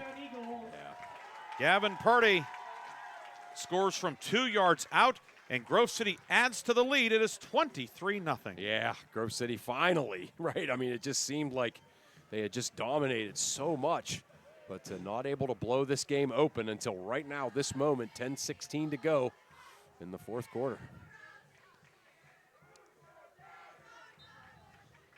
Kelly on to attempt the conversion. Drake Moore will hold. Malachi Whitley to snap. Snap back, kick on the way. It is up, and it is good to make it 24-0. Grove City 10 minutes and 16 seconds to go in the game. 24-0 Grove City with the lead. Chris and I will have more fourth quarter action after this on Sports Radio 96.7. Oh, hang on. Team at Reed. Okay, well, those of you on the video with us, there's a flag to sort out. There was some kind of pushing and shoving after the kick line. An entire wave of people on the far side of the field kind of fell into the area where the kicker was. And then some pushing after that. Dead ball, unsportsmanlike on Grove City. Oh, wow. Okay. So the kickoff's going to come from the 25. Yeah. Yeah, we saw Alex Paskers getting really upset about something. Okay, and we are back, our radio audience as well, that there was a penalty right as we went to break. Unsportsmanlike called against Grove City after the extra point. The kick was good, so it's 24-0 Grove City, 10:16 to go, but the kickoff was going to come from 15 yards further back. Yeah, just one of those kind of odd-looking plays or odd-looking moments after the kick. Kick was over, kind of the usual look of an extra point, and then all of a sudden, this kind of mass of humanity fell into where the the kicker was. And then we saw Alex Paskers, really upset about something for Conneaut, and sure enough, that was a personal foul against Grove City for whatever kind of caused that scrum. So the kick will come from the 25-yard line. 24-0 the lead for Grove City. No score after one quarter. Grove City led 10-0 at the half. Eagles have scored touchdowns in both the third and fourth quarters tonight here to take control of this one. Along with Chris Burtch, Ryan Briggs with you tonight. Art Shannon producing our game in the studio. And Izzy Gamble on camera tonight. Chris, any updates for us? Yeah, I got a couple. The game over on 790 WPIC, that Hickory Slippery Rock game, that was really the only close game of the evening involving one of our teams. See what the last. You can give it to us after the kickoff. Gotcha. How about that? Gotcha. We'll make the people wait. Stukio on the run-up. End-over-end kick, and it's going to be fielded at the 20-yard line. But the return man had a knee down, so it works like a touchback. It was Nick Street back to return the kickoff. He is the extra point man for Conneaut, and he went to a knee to field it, so ball to 20, just as if it was a touchback. So the penalty does not hurt Grove City on the kickoff. Chris, an update or two. Yeah, Dungy with a 6-yard touchdown run with 4.5 minutes to go in the third quarter. So Hickory can maybe take a bit of a breath. They're now up 21-7 on Slippery Rock. So yeah, the Rockets playing Hickory tough, but Hickory getting a little bit of separation. Later tonight, Warner's Homes and Improvements fifth quarter scoreboard show. We'll talk about all the games from tonight. Art Shannon, Aaron Byro will have that until 11 o'clock tonight. First down and 10. The handoff goes to Chance Meter. Meter gets a couple to the 23, bringing up 2nd and 8. Grove City tonight, 54 plays, 328 yards. Conneaut, 31 plays, 41 yards. Wow. Yeah, I mean, it's – and you think about some of the points that Grove City has left out there. This game could very easily be 42-0. And the stats would bear that out. Had to settle for the field goal, had an interception in the in the McCandless Ford red zone. Second down upcoming for Conneaut. Luke works it left side, caught by Feeney. Feeney along the near hash mark, out to the 30. He'll be close to the first down marker, and looks like he's going to have it. Tackle made on the near side by Logan Dice, back in there at linebacker. Dice was a two-way starter in the first half of the year, coming back tonight, started at center. Now, good to see him out there at linebacker. Yeah. And who had the catch there, Chris? Feeney. Feeney, yes. Feeney takes it out to the 31-yard line. 1st and 10. Mason Stone tonight, 7 of 12 for 48 yards. That was Feeney's second catch for 22 yards. Luke now in at quarterback, double wing to the left. Veneri and Paskers are the wingmen. And time expires on the play clock. Oh boy. And it will be a delay of game on Conneaut. Back to the 26-yard line. Every time they've lined Luke up at the quarterback, it has not gone well. 5th penalty for 40 yards tonight on Conneaut. Super fans tonight. Super fans in the nest on pink out. Luke will deploy wide to the right. Veneri and Pasquers are wings to the right. Meter in the backfield and flag thrown, and a false start this time on Conneaut. So the Conneaut Eagles are going in reverse. It'll now be 1st and 20, back to the 21-yard line. Wow. Yeah. After the game, of the Reinhardt's Insurance Player of the Game and the Lock, Stock, and Barrel Play of the Game. That's coming up later tonight. Conneaut now facing 1st and 20, back at its own 21-yard line. Meter to the right of Luke. Luke will run right now. It's an option pitch to Meter, who bobbles it, and then he's able to collect it, but then he is hit immediately by the Grove City defense. There's Tanner Mung again. Yeah. And it's going to be a loss back inside the 20 to the 18-yard line. Conneaut will face 2nd down and long. Yeah, Mung again on that pitch play, almost out there the same time the ball got to the running back. We've seen that a couple of times. 2nd down and 23, back at the 18-yard line for Conneaut. On the 18. 8:23 to go in this one. Pass scores will line up wide to the right. Luke slot left inside of Feeney. Stone back in at quarterback now. Luke in motion left to right. And it's a reverse coming back around to Ford. Ford in some trouble trying to outrun the cavalry. Cannot get away from Jimmy Cooper. Big loss on the play on the reverse. And it'll be 3rd down and about 33 upcoming for Conneaut. Yeah, just trying to get this hard charging, fast, athletic Grove City defense moving the one direction, and then the ball coming the other way, like Coach Mowry described in the pregame, but did not work that time. Grove City defense all over that. 3rd and 33, back at the 8. Jimmy Cooper was really the one that blew that play up. Luke wide left. Meter motions out of the backfield. And he'll catch the screen right side, and he'll get perhaps a yard or two before running into a couple of Grove City defenders. Jordan Gamble out there. There's Mung and Cooper again. Pickup of 2. That'll be 4th down and 31 for Conneaut. Back at the, actually going to put it down at the 9. Either way, the punt team will come out. Luke, with one exception, had a good night punting. Right, yeah, no question. Yeah, the one exception was pretty dramatic. Kick away, another high spinner. It's going to hit at midfield and take a left turn out of bounds in Grove City territory at about the 45-yard line. So another good punt from Luke. But there's a flag on the near side. Yep. The line judge tossing that one out. As it stands, it's a 47-yard punt. But will Conneaut have to punt again? Officials get together to talk over this one. Really the first summit we've had tonight. Yeah. And it may be a case, was it a post-possession foul or before the kick? Nest wants a substitute. I believe they want McElroy. So it's either going to be Grove City ball or a re-kick.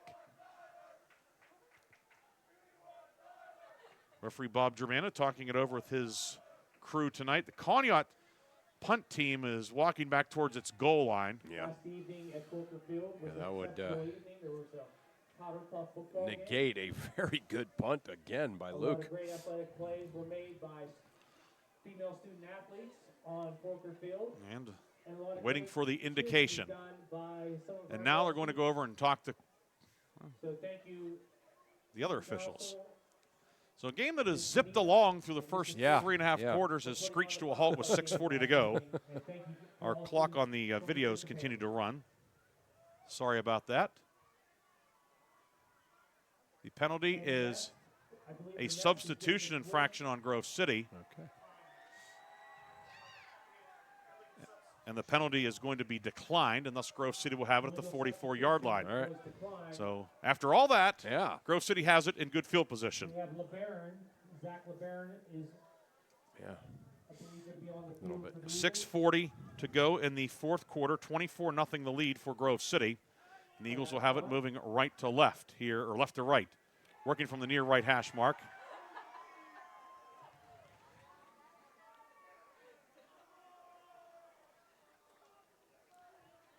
Nice crowd on hand here tonight. Still some seats available on both sides, but Eagles will have it on the near right hash mark. Goethe wide to the right. Peyton Miller wide left with Charlie Miller. Cooper will line up 3 receivers to the left on the wide side of the field. It's Heath Homan in the backfield. Stukio in front of him.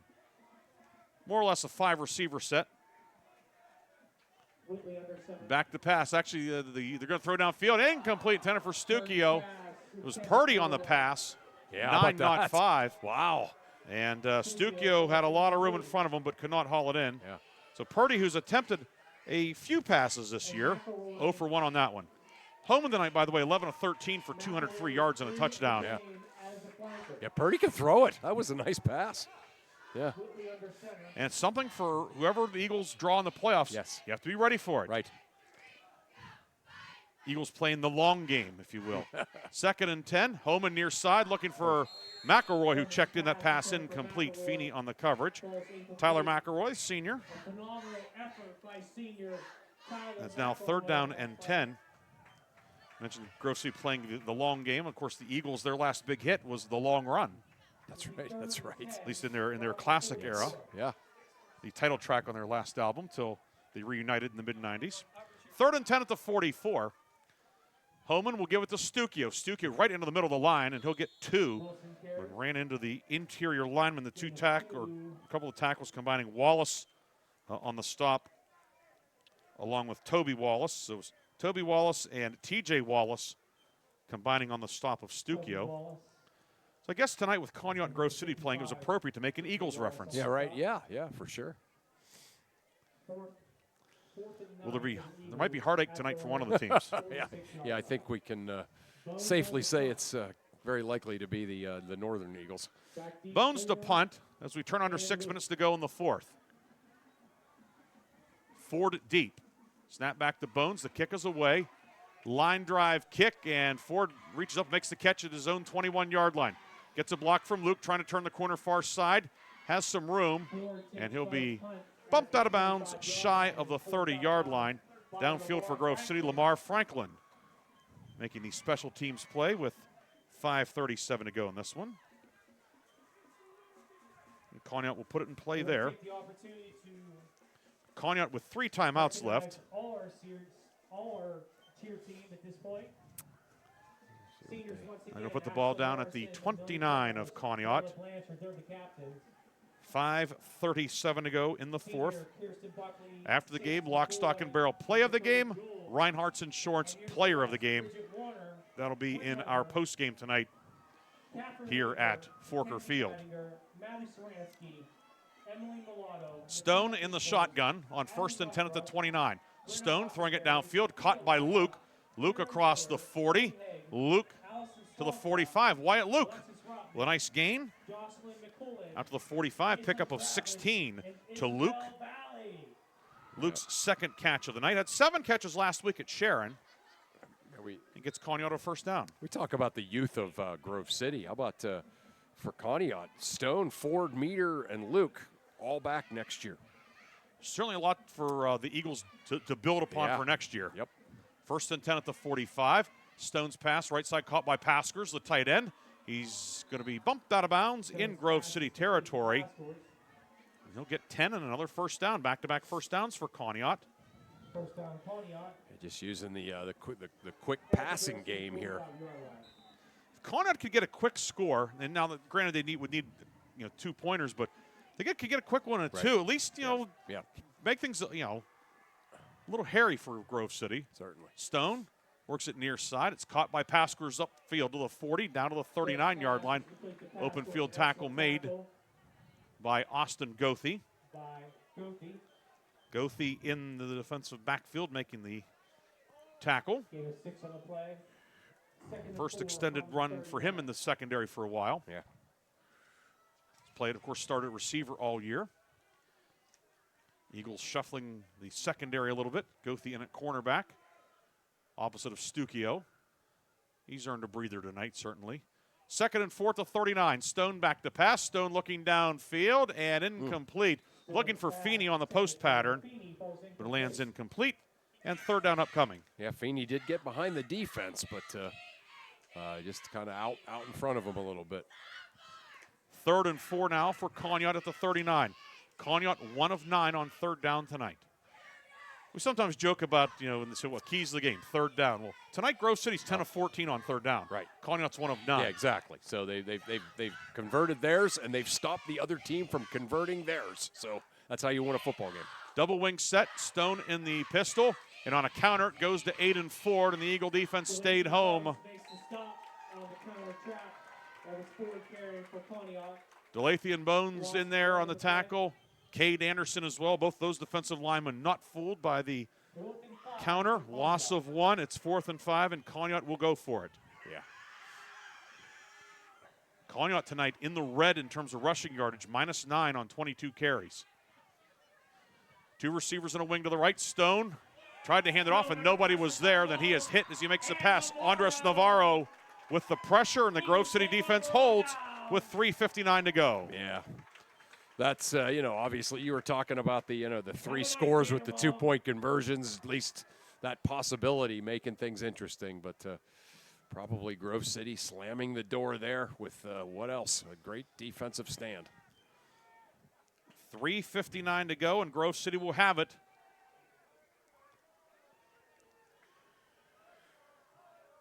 Leading 24-0.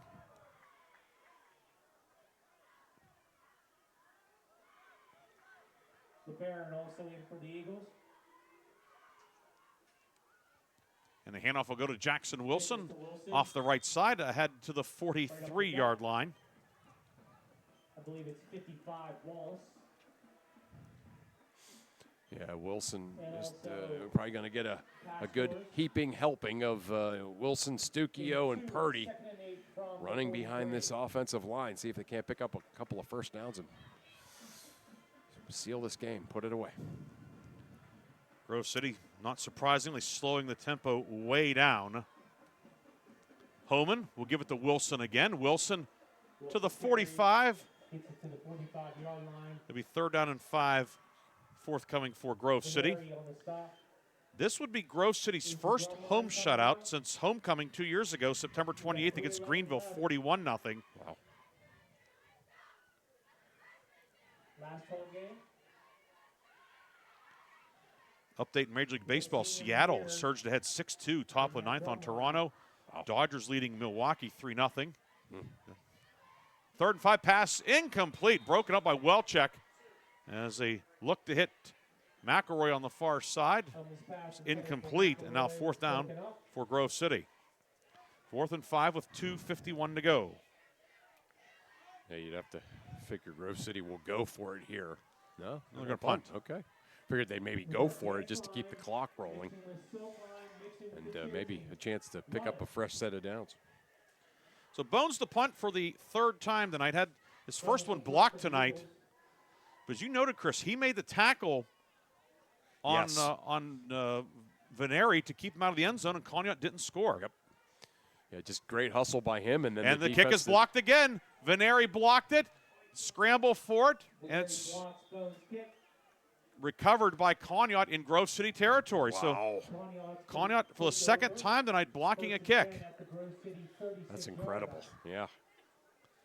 2:43 to go. Conneaut with all 3 of its timeouts. Chance to get on the board here. As Veneri came through and blocked it. Diger got the last one. And this ball is going to be spotted at the 36-yard line. With 2 minutes and 43 seconds to go. So certainly, a little bit of a smudge on the Grove City ledger tonight. Yeah, no doubt. Something for them certainly to work on. Stone back to pass. Stone hit as he throws, and it's intercepted. Intercepted by Drake Moore. Drake Moore says That's okay. I've got this. But a flag at the end of the play, and was it roughing the passer? Yeah, might have been. He took a shot. We'll see. The flag is back right near where he was hit. The quarterback Stone was sandwiched by a couple of Grove City defenders. It is personal foul, roughing the passer. So wipe out the interception. It's 15 yards. And the yardage is enough for a first down, but of course in high school football, roughing the passer is an automatic first down. Yeah. So no first down, or no interception. That nullifies the interception by. And it will be a new set of downs for Conneaut at the Grove City 21-yard line. Clock stopped with 2:38 to go. As the football advances. Grove City's 7th penalty of the night for 50 yards. Conneaut has been flagged 7 times for 60 yards. For the most part, a pretty clean game. Yeah, Chris. it has been, sure. That's penalties not a major story in the game for either team. Stone will give it to Meter on a delay. Meter to the 20, Meter to the 15, and down close to the 10-yard line. And Chance Meter takes the ball into the McCandless Ford red zone. McCandless Ford, your one-stop shop in Meadville and Mercer. Meter advances the ball down to about the 9-yard line. So first and goal for Conneaut. Clock rolls as we approach the 2-minute mark.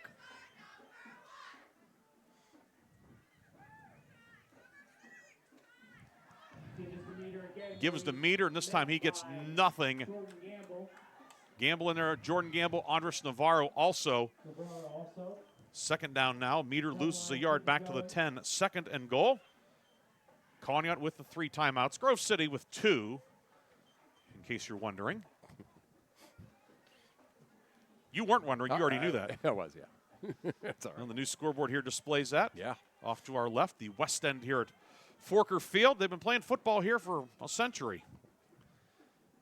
Stone into the right flat. Pass is caught by Pascourse. He'll be hit and knocked down inbounds. Mung with a tackle far side.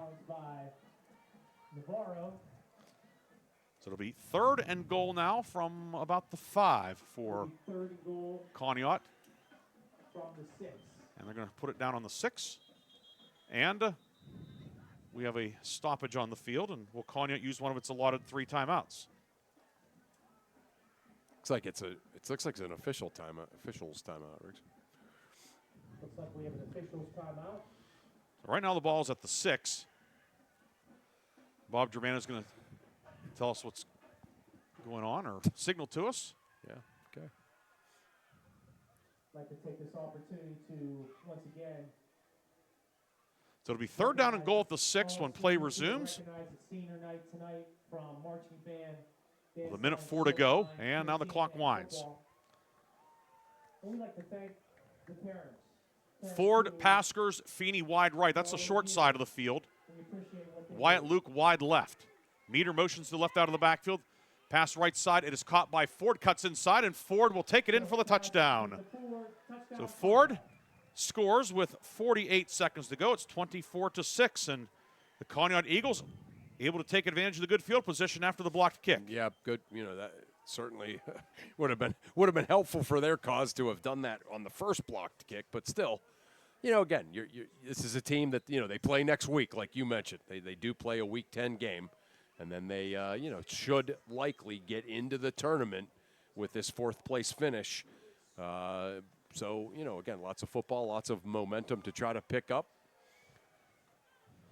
24-6, and Conneaut now will go for 2. Now this to make it a 16-point game. Yeah. And keep a glint of hope.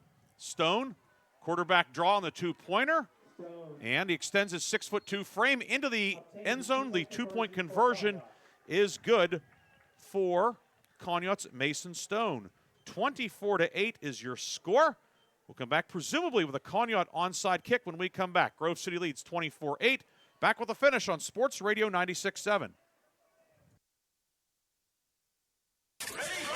From the Shell Restoration Studios at shellrestoration.com. This is Sports Radio 96.7. Sports Radio 96.7. WLLF FM Mercer, a Cumulus media station. The 4th quarter. The tax team at Reed and Daly Associates is the area's #1 income tax service.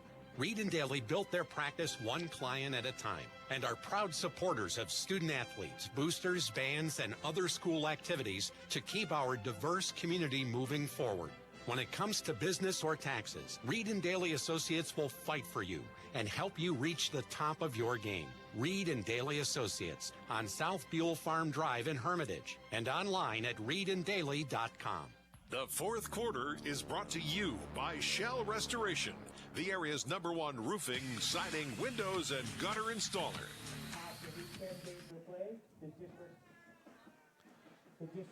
Onside kick likely coming up for Conneaut. 24-8, 49 seconds to go. Conneaut still has all three of its timeouts. Yeah. Luke has it on the right hash. Grove City has a lot of the eligible numbers up there. You see Cooper, Heath Warniak, who's a reserve receiver, Charlie Miller, Gavin Purdy out there, among others. Jordan Gamble, the bright gold shoes. And Luke gets a squibber near side, and Jimmy Cooper will field it and take a knee at the 47-yard line. And that should put a bow on this one. A nice job by Cooper. Nice, just kind of calmly, coolly fielded the ground ball, took a knee before the white shirts could even get 10 yards down the field. So Luke didn't get the big hop. He bounce, boom, and he didn't get it. So now Grove City will have it 1st and 10 at the 48-yard line. Yeah, they're going to get into the victory formation, so assuming Conneaut doesn't use those timeouts here. If it was a one-score game, they oh, would, yeah, but of course, yeah.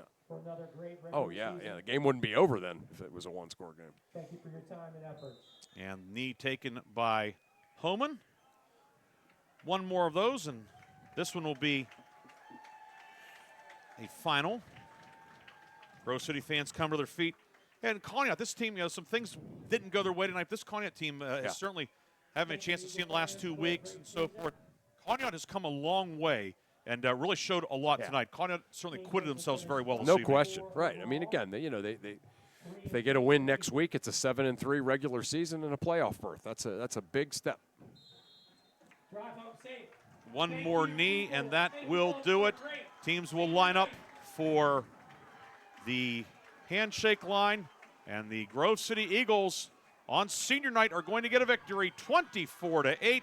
Chris and I will come back with the full recap, all that and much, much more. 24-8, Grove City wins over Conneaut on Sports Radio 96.7 and Sports Radio 96.7 Facebook Live. Imagine a bathroom that's not just a room, but a sanctuary. At Warner's Homes and Improvements, they believe in taking the time to get it right. That's why they are proud to introduce their bathroom installation service, where done in a day is a thing of the past. Experience the difference of a bathroom designed for you, not the clock. Visit Warner's Homes and Improvements on Route 19 in Mercer or at warnerconstruction.com. Warner's Homes and Improvements, where your bathroom is our masterpiece. Don't rush perfection. A community is more than just houses, buildings, and streets. It's the people who live and work and contribute to making life for themselves and the people around them better. Attorney Bill Motor believes in the young people who are this community's future. Attorney Bill Motor would like to say good luck, good health, and best wishes to all the players, coaches, band members, and cheerleaders in today's game and throughout the season. Attorney Bill Motor, 2500 Highland Road, Hermitage. Sharon Regional Health System is celebrating a new chapter, proudly serving the healthcare needs of our community. We have a renewed dedication and unwavering commitment to deliver the highest standard of care that you've come to know and expect. This means reinvesting in our employees, our physicians, and the essential medical technologies needed to provide exceptional care to you and your family. Sharon Regional Health System, continuing the legacy of healthcare in our community. Learn more at SharonRegionalHealthSystem.org. In 1973, Lock, Stock, and Barrel opened their doors and served their first of over 3 million giant submarine sandwiches. They still serve 42 whole subs on 15-inch buns. Lock, Stock, and Barrel also offers burgers, specialty sandwiches, wraps, gyros, salads, wings, and even breakfast. Lock, Stock, and Barrel is a full-service deli with party rings and meat and cheese trays available. Located in Sharpsville Plaza in Sharpsville, they are open Tuesday through Friday from 9 to 7 and Saturday from 9 to 3. closed on Sundays and Mondays. Come on out to the Sharon American Legion Post 299 and enjoy bingo every Thursday and Friday. First number called at 6:45. Join us for trivia night every Thursday at 6 p.m. Our grill room serves up great food daily, and our kitchen is open Thursday through Saturday from noon to 9. We proudly welcome all veterans to our community. Visit Sharon American Legion Post 299 on East State Street for good company, good times, and a warm welcome. The Fifth Quarter Show is brought to you by Reinhardt's Insurance. Insurance solutions to help you accomplish your goals. And now, proud sponsors of the Player of the Game. We are back here at Grove City High School. A lot of smiles here on the home side as Grove City closes the regular season with a 24-8 victory over Conneaut. I'm Ryan Briggs, joined by Chris Burtch. Chris, Grove City Eagles tonight, it was not easy. No. A lot of that because of the Conneaut Eagles. But, this Grove City team, and we've talked about it a lot, they've come so far from week one. Right.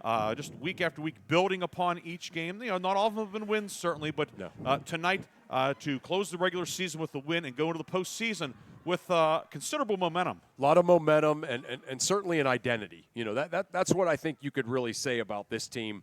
They're an offense, that can chew up clock, pick up first downs, keep the other team's offense off the field, and they have some closers. They have some guys who can close, and they have a great three-headed monster with Stukio, Wilson, and Purdy in the backfield, and a freshman quarterback, Heath Homan, that keeps getting better and better. And defensively, they are again, to hold Hickory to 21 last week, and then really shut this Conneaut team down. If you can play defense, you can win games in November, and this team can play defense. Well, certainly you mentioned a couple things. The defense, they can run the ball. Yes. Which, those are two elements. Right. And the other thing, too, and we saw in the second half, if needed, if they want to or have to, Grove City's very comfortable in the no huddle in an up tempo. Yes. If they need a 2-minute drive to maybe to send a game to overtime or win a game late or whatever, or if they're down, they have the ability to do it, and it's within their comfort zone. Yeah. Sometimes you see teams, and it's like they look so out of sorts. Grove City can go bang, bang, bang, bang. We saw that in the second half. Yes. They were able to break this one open, and then when they have the lead, they can play as slow as anybody, too. Correct. Yeah, it's great. It's a great, combination. It's a great thing to have. And, again, I think, you just kind of look for little things with basketball, with football teams. And this is something you look for in a basketball team as well. But, this Grove City team does not get fatigued. You've seen them 6 times. I've seen them 4. They never look tired, and their motor is going just as fast in the second half as it is in the first half. And, that's why, I don't want to make too much of this, but you think about the Hickory and Sharon games against the other teams in the region. Almost everyone has played those teams tough in the first half, and then those teams have pulled away. Grove City essentially put together 2 halves playing really tough against those teams, and I think some of that has to do with their fitness level. Grove City 24-8. The final will come back with a scoring recap and stats. Don't forget we have the Reinhardt's Insurance Player of the Game, the Lock, Stock, and Barrel Play of the Game, as our postgame continues from Forker Field on Sports Radio 96.7 and Sports Radio 96.7 Facebook Live. Why is your auto loan not at Grove City Area Federal Credit Union? Seriously, why isn't it? If you financed your vehicle at the dealership, you're probably paying way more than you need. Refinance today and receive up to $100 from us. Lower your rate, shrink your payment, and smile more every month. It's fast and simple. For more details, go to gcafcu.org or text the word AUTO to 724-458-7520. The Grove City Area Federal Credit Union. Members of NCUA and Equal Opportunity Lender. I just bought a used car. As did I. Mine has a slight dent in the driver's side door and a few other minor scratches, but hey, considering the deal I got, I can live with a few imperfections. Well, I got the great price without the imperfections. Whoa, there's no way that's used. DK Auto LLC is a veteran-owned and operated used car dealership in Grove City. And with DK Auto's attention to detail, were it not for the title, you'd swear you're driving new. See the amazing selections at DKAutoLLCPA.com. One moment I was on my way to my son's ball game, and the next I was being placed in an ambulance. I needed help, That's why I called the Joanno Legal Group. Call the Joanno Legal Group toll-free at 888-347-1411. Please visit them at joannolegalgroup.com. That's Joanow legalgroup.com. Or call toll-free at 888-347-1411. Joanno Legal Group, when you deserve more. No fee unless we win or settle your case. Looking for a career with purpose and growth? G.W. Becker is hiring. As a leader in overhead crane manufacturing, G.W. Becker offer hands-on careers in engineering, skilled trades, and business operations. Enjoy competitive pay, great benefits, and the chance to work on real-world projects with a team that values quality and innovation. G.W. Becker is looking for welders, mechanical assemblers, field service technicians, and other positions. Apply at gwbcrane.com. That's gwbcrane.com. Looking for a career where your hard work is appreciated? Join Extreme Machine and Fab in Hermitage, Pennsylvania. Since 1995, Extreme Machine and Fab has become one of the biggest and most trusted premier full-service machine shops, servicing customers worldwide in the steel industry, Department of Defense, and nuclear power industry, to name just a few. From small components to 75-ton projects, their machining, fabrication, and engineering teams do it all. Extreme Machine and Fab offers competitive wages and competitive benefits. Apply today at extrememachinefab.com. Join the EMF team. Innovate, grow, succeed. The Fifth Quarter Show is brought to you by Reinhardt's Insurance. Insurance solutions to help you accomplish your goals. And now, proud sponsors of the Player of the Game.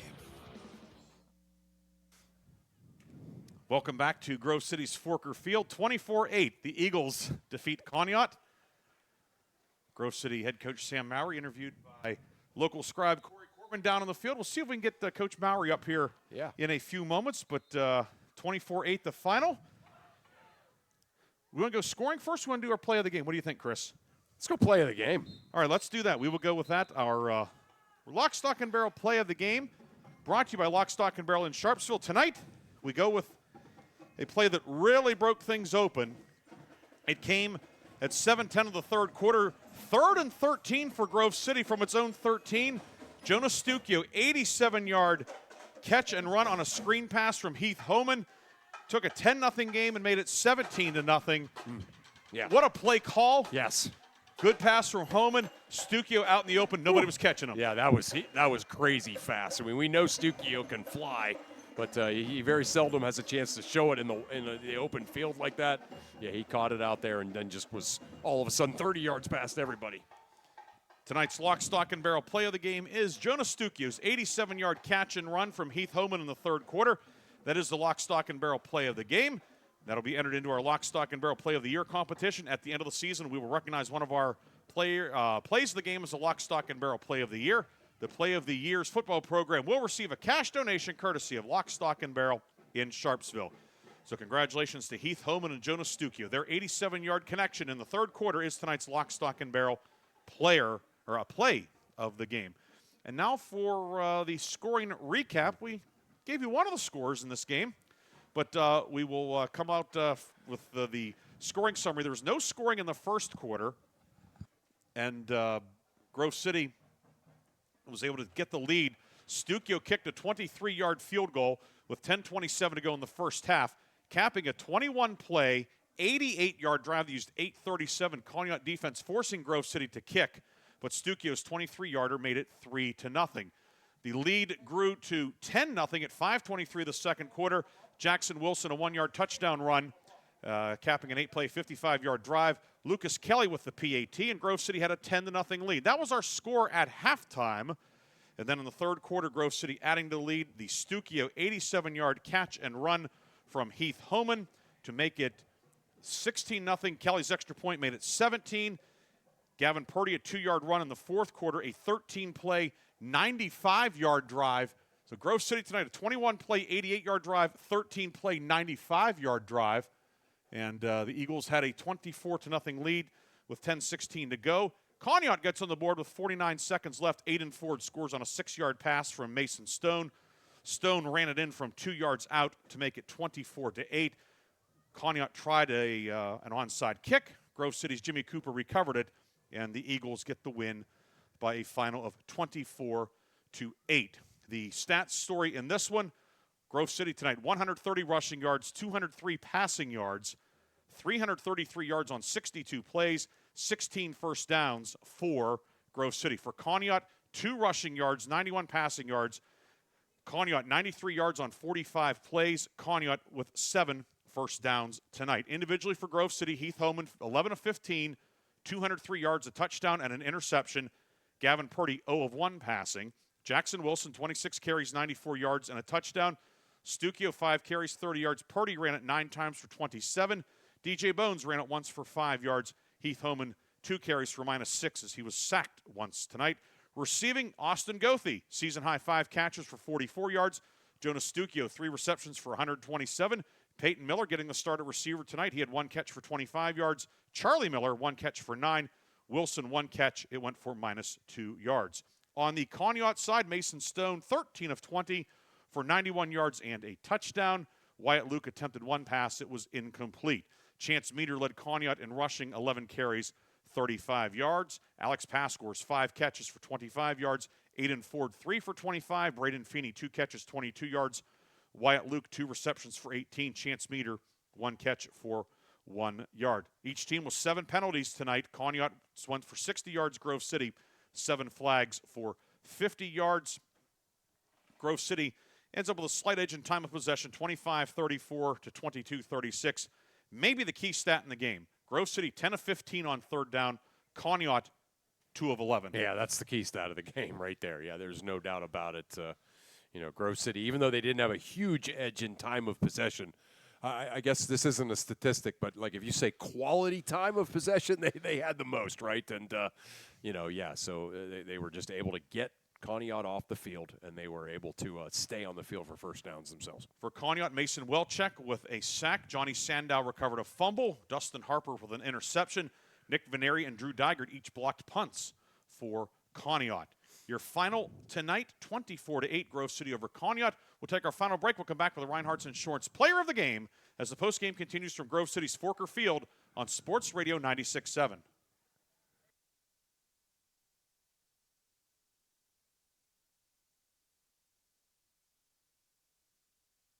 50 years, they have provided quality heating oils, propane, heat, gasoline, diesel, and lubricants to western Pennsylvania and eastern Ohio, with 7 locations, including Newcastle, Grove City, Conneaut, Lake, and Erie. The 21st Century Energy Group is your locally owned neighborhood fuel provider. Call them today for your home heating or commercial fuel needs at 1-800-922-5454. And don't forget to follow them on Facebook or visit them at 21stcenturyenergygroup.com. Sharon Regional Health System is celebrating a new chapter, proudly serving the healthcare needs of our community. We have a renewed dedication and unwavering commitment to deliver the highest standard of care that you've come to know and expect. This means reinvesting in our employees, our physicians, and the essential medical technologies needed to provide exceptional care to you and your family. Sharon Regional Health System, continuing the legacy of healthcare in our community. Learn more at SharonRegionalHealthSystem.org. I've worked hard to make my house a home, and I expect my insurance to work hard too. That's why I'm with Erie Insurance and my local agent. They offer the service I deserve, the coverage I need, all at a price I can afford. Your local Erie agent in Hermitage is Reinhardt's Insurance. Get a quote at 724-342-2291 or visit reinhardts.com. Go to erieinsurance.com for company licensure and product details. The tax team at Reed & Daly Associates is the area's #1 income tax service. Reed & Daly built their practice 1 client at a time and are proud supporters of student athletes, boosters, bands, and other school activities to keep our diverse community moving forward. When it comes to business or taxes, Reed & Daly Associates will fight for you and help you reach the top of your game. Reed & Daly Associates on South Buell Farm Drive in Hermitage and online at reedanddaly.com. Why is your auto loan not at Grove City Area Federal Credit Union? Seriously, why isn't it? If you financed your vehicle at the dealership, you're probably paying way more than you need. Refinance today and receive up to $100 from us. Lower your rate, shrink your payment, and smile more every month. It's fast and simple. For more details, go to gcafcu.org or text the word AUTO to 724-4 458-7520. The Grove City Area Federal Credit Union. Members of NCUA and Equal Opportunity Lender. Transform your home with Shell Restoration, the area's top roofing and exterior remodeling experts, celebrating their third year on the Qualified Remodeler Top 500 list and sweeping 4 categories in the 2025 Best of the Best Award. Visit the brand new Shell Restoration state-of-the-art showroom at 2110 East Washington Street, Newcastle, during their grand opening this Saturday from 10 a.m. to 2 p.m. Touch, feel, and choose premium materials with confidence. Visit shellrestoration.com today.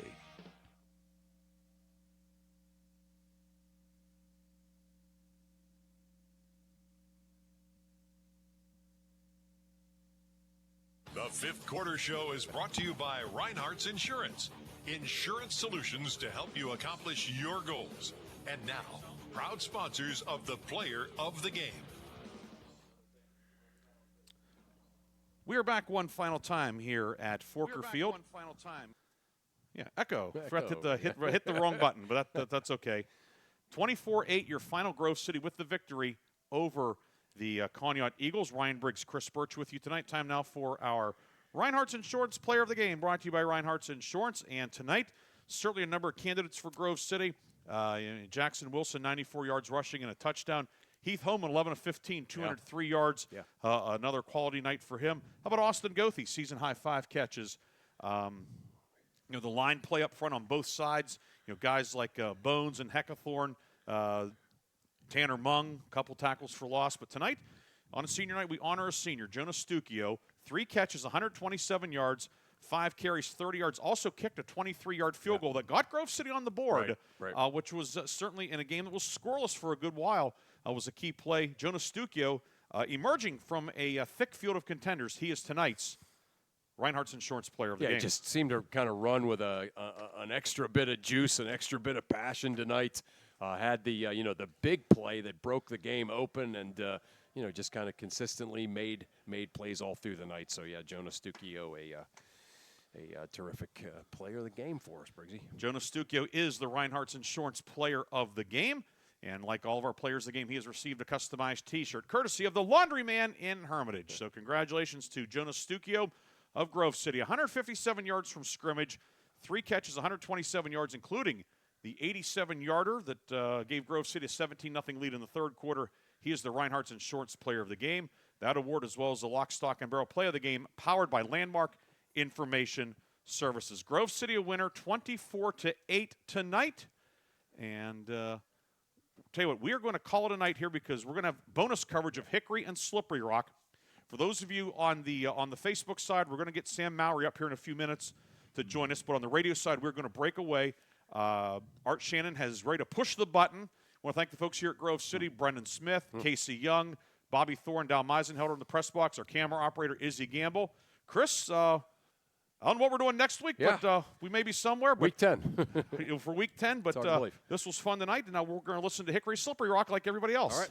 Sounds good. Thanks, so, Briggsy. Those of you on the radio side, we're going to switch over for Hickory and Slippery Rock bonus coverage there. We'll have some bonus coverage. We'll feed it through here as well for a few minutes until we get Grove City coach Sam Mowry to join us, and then that'll be that. So in the meantime, bonus coverage courtesy of Mark Slazak and Bob Greenberg on News Talk 790 WPIC. Restoration, the area's #1 roofing, siding, windows, and gutter installer. Well, Kevin Morrison's career high is now 245 yards as he adds on a few more on that drive. 7 plays, 36 yards on the touchdown drive following the short punt. Took 3:12 to score. A 19-yard touchdown run by Morrison. Darrow with the point after. Hickory leads 42-14 over Slippery Rock. 2:16 to go. And Hickory going to get next week off and then get ready for the District 10 playoffs. There's kickoff, a squib, grabbed by one of the up men at the 30, and then up to and across the 35-yard line. Trenton, Rich, excuse me. So Trenton, or was that Camden on that one? 61. Trenton 51. Trenton 51. Yeah. Yep, Trenton. So Trenton with the kick return. Slippery Rock trailing 42-14. They have no timeouts left with 1:55 to go in this one. Hickory making some changes. Slippery Rock led at one point, marked 7-6. Yeah. Held on to that lead for about a minute 16. Where Hickory came right back with a 4-play touchdown drive to retake the lead. Slippery Rock actually outgained Hickory in the first half. Hickory going to take a timeout. They want to make some defensive changes, so we'll take a timeout as well. Timeout of the action. 2:04 to go. Hickory 42, Slippery Rock 14. Back with more in a moment. Your home for high school football News Talk 790 and Sports Radio 96.7 Facebook. Join us for an open house at Hubbard Medical Complex on Wednesday, October 22nd from 4 to 6 p.m. Learn more about their comprehensive services, including primary care, therapy, outpatient lab, x-rays, and Shenango Valley cardiology consultants. Enjoy giveaways, blood pressure screenings, facility tours, and refreshments. Visit Hubbard Medical Complex for their open house on Wednesday, October 22nd from 4 to 6 at 880 West Liberty Street, Hubbard. For more information, call 330-534-5400 or visit mmchs.org/Hubbard. The fourth quarter is brought to you by Shell Restoration, the area's #1 roofing, siding, windows, and gutter installer. Popovic, the quarterback, he's in the pistol set. And Scott behind him. There's a handoff to Scott, and he'll work his way near the 40-yard line. A gain of a couple. Update on the Farrell-Reynolds game that is still not over. Fourth quarter score, Farrell 74, Reynolds nothing. Reynolds cruised through that schedule until they ran into Wilmington and Farrell. Yeah, it's been a rough stretch here for Josh Mall and his Raiders. Yeah, Lucas, Ohio as well. 2nd down and 8 for Slippery Rock. Minute 25 to go in this one. Slippery Rock using as much of the play clock here as they can. They're in no hurry. Popovic will hand to Long. Owen Long will over the left side across the 40 to the 45, maybe the 46-yard line. And a gain of about 8 on the play. About 6 on the play, I should say. And set up 3rd down and 2. Hickory going to finish with 343 yards rushing tonight. Okay, you're listening to, that was some bonus coverage of Slippery Rock and Hickory. Hickory pulling away late. Hornets are going to wrap up a region title undefeated. And we're now going to be joined by Grove City head coach Sam Mowry. Sam's going to jump in here on the camera. We'll get ourselves, we'll do a little do-si-do here, Sam. But there you go. Look at that. Yeah,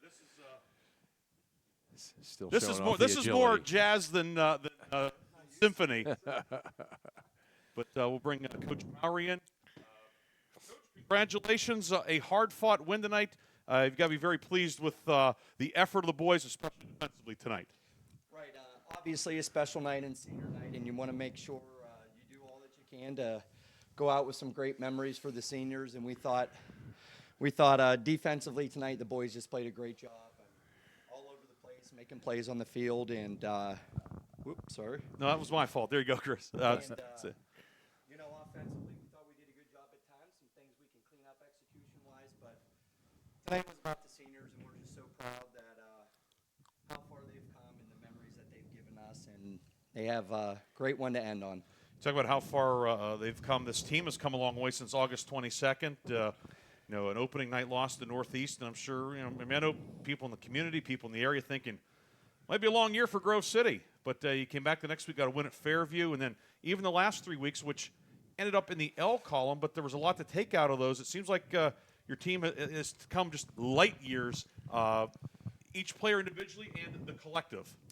Yeah, and as we talk about our seniors tonight, that starts with the senior leadership on the team, and that group of young men are just so positive and encouraging and coachable, and they set just a great standard for our younger players. And as Chris and I were talking before the game, one of the joys of coaching and being a teacher is to be able to see firsthand the development that the kids make. And this season, just thinking back to week 1 in Northeast and just how far they've come along, and not just football, but how to handle adversity and obstacles and coaching and handling each other and the encouragement that they give each other has just been, as coaches, that's priceless. To be able to see your boys firsthand just grow up before your eyes, and they've come such a long way this year, and we're so proud of them. Coach, obviously you're, thinking certainly about tonight. You're honoring your seniors. What a great way for them to go out.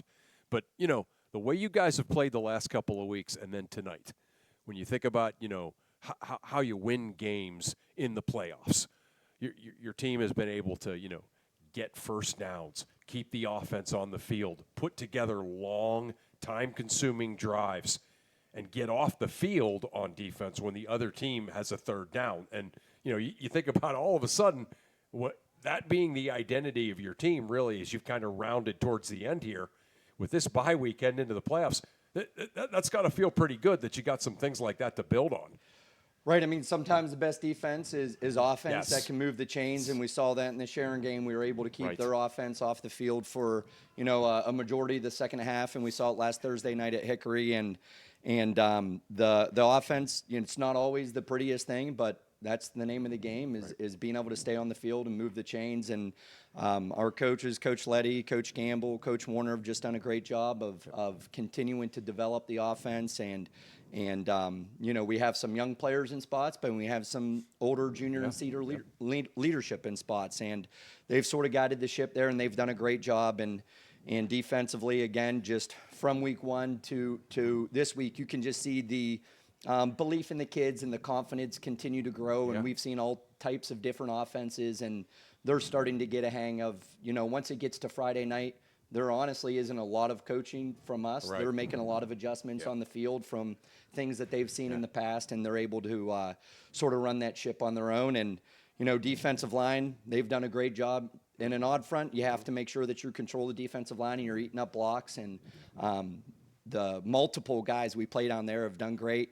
And our middle linebackers and, Andres Navarro, just he's one that is just does a great job of communicating, make sure everybody's on the same page and everybody's in the spots they need to. And you could see, firsthand just the secondary coming. I talk to him all the time, in DBs coming from our General McLean scrimmage to week one, just how far they have come. And we just want to keep everything in front of us and make the teams earn it and not give them any big explosive plays. They've done a great job. And outside linebacker Drake Moore and Tanner Mong have just stepped up and really, you can see their improvement as the year's gone on. Yeah. Grove City winner tonight on senior night, 24-8. Head coach Sam Mowry. We know we still have some friends and family here. We'll let you go enjoy it, but we appreciate you taking a few minutes in post-game here to join us. Congratulations on a senior night win. Congratulations on all the growth of this team, the successes so far, and what everybody's hoping is a long postseason run for the Eagles. I don't think anybody, and I will say this, I don't think anybody's going to be too excited to see to draw Grove City in the quarterfinals of the playoffs. Nope. Thanks, guys. Appreciate all your support and coverage, guys. That's Grove City coach Sam Mowry joining us, and with that, we are going to put a lid on our coverage tonight for Chris Burtch. This is Ryan Briggs, so we're going to sign off on Facebook until next time, whether it's next week, the week after. For the playoffs, that's Chris Burtch. I'm Ryan Briggs. I'm really zoomed in, which is it's not 10 o'clock yet. We shouldn't be showing this on this, but that's how it goes. But Grove City winner tonight, 24-8.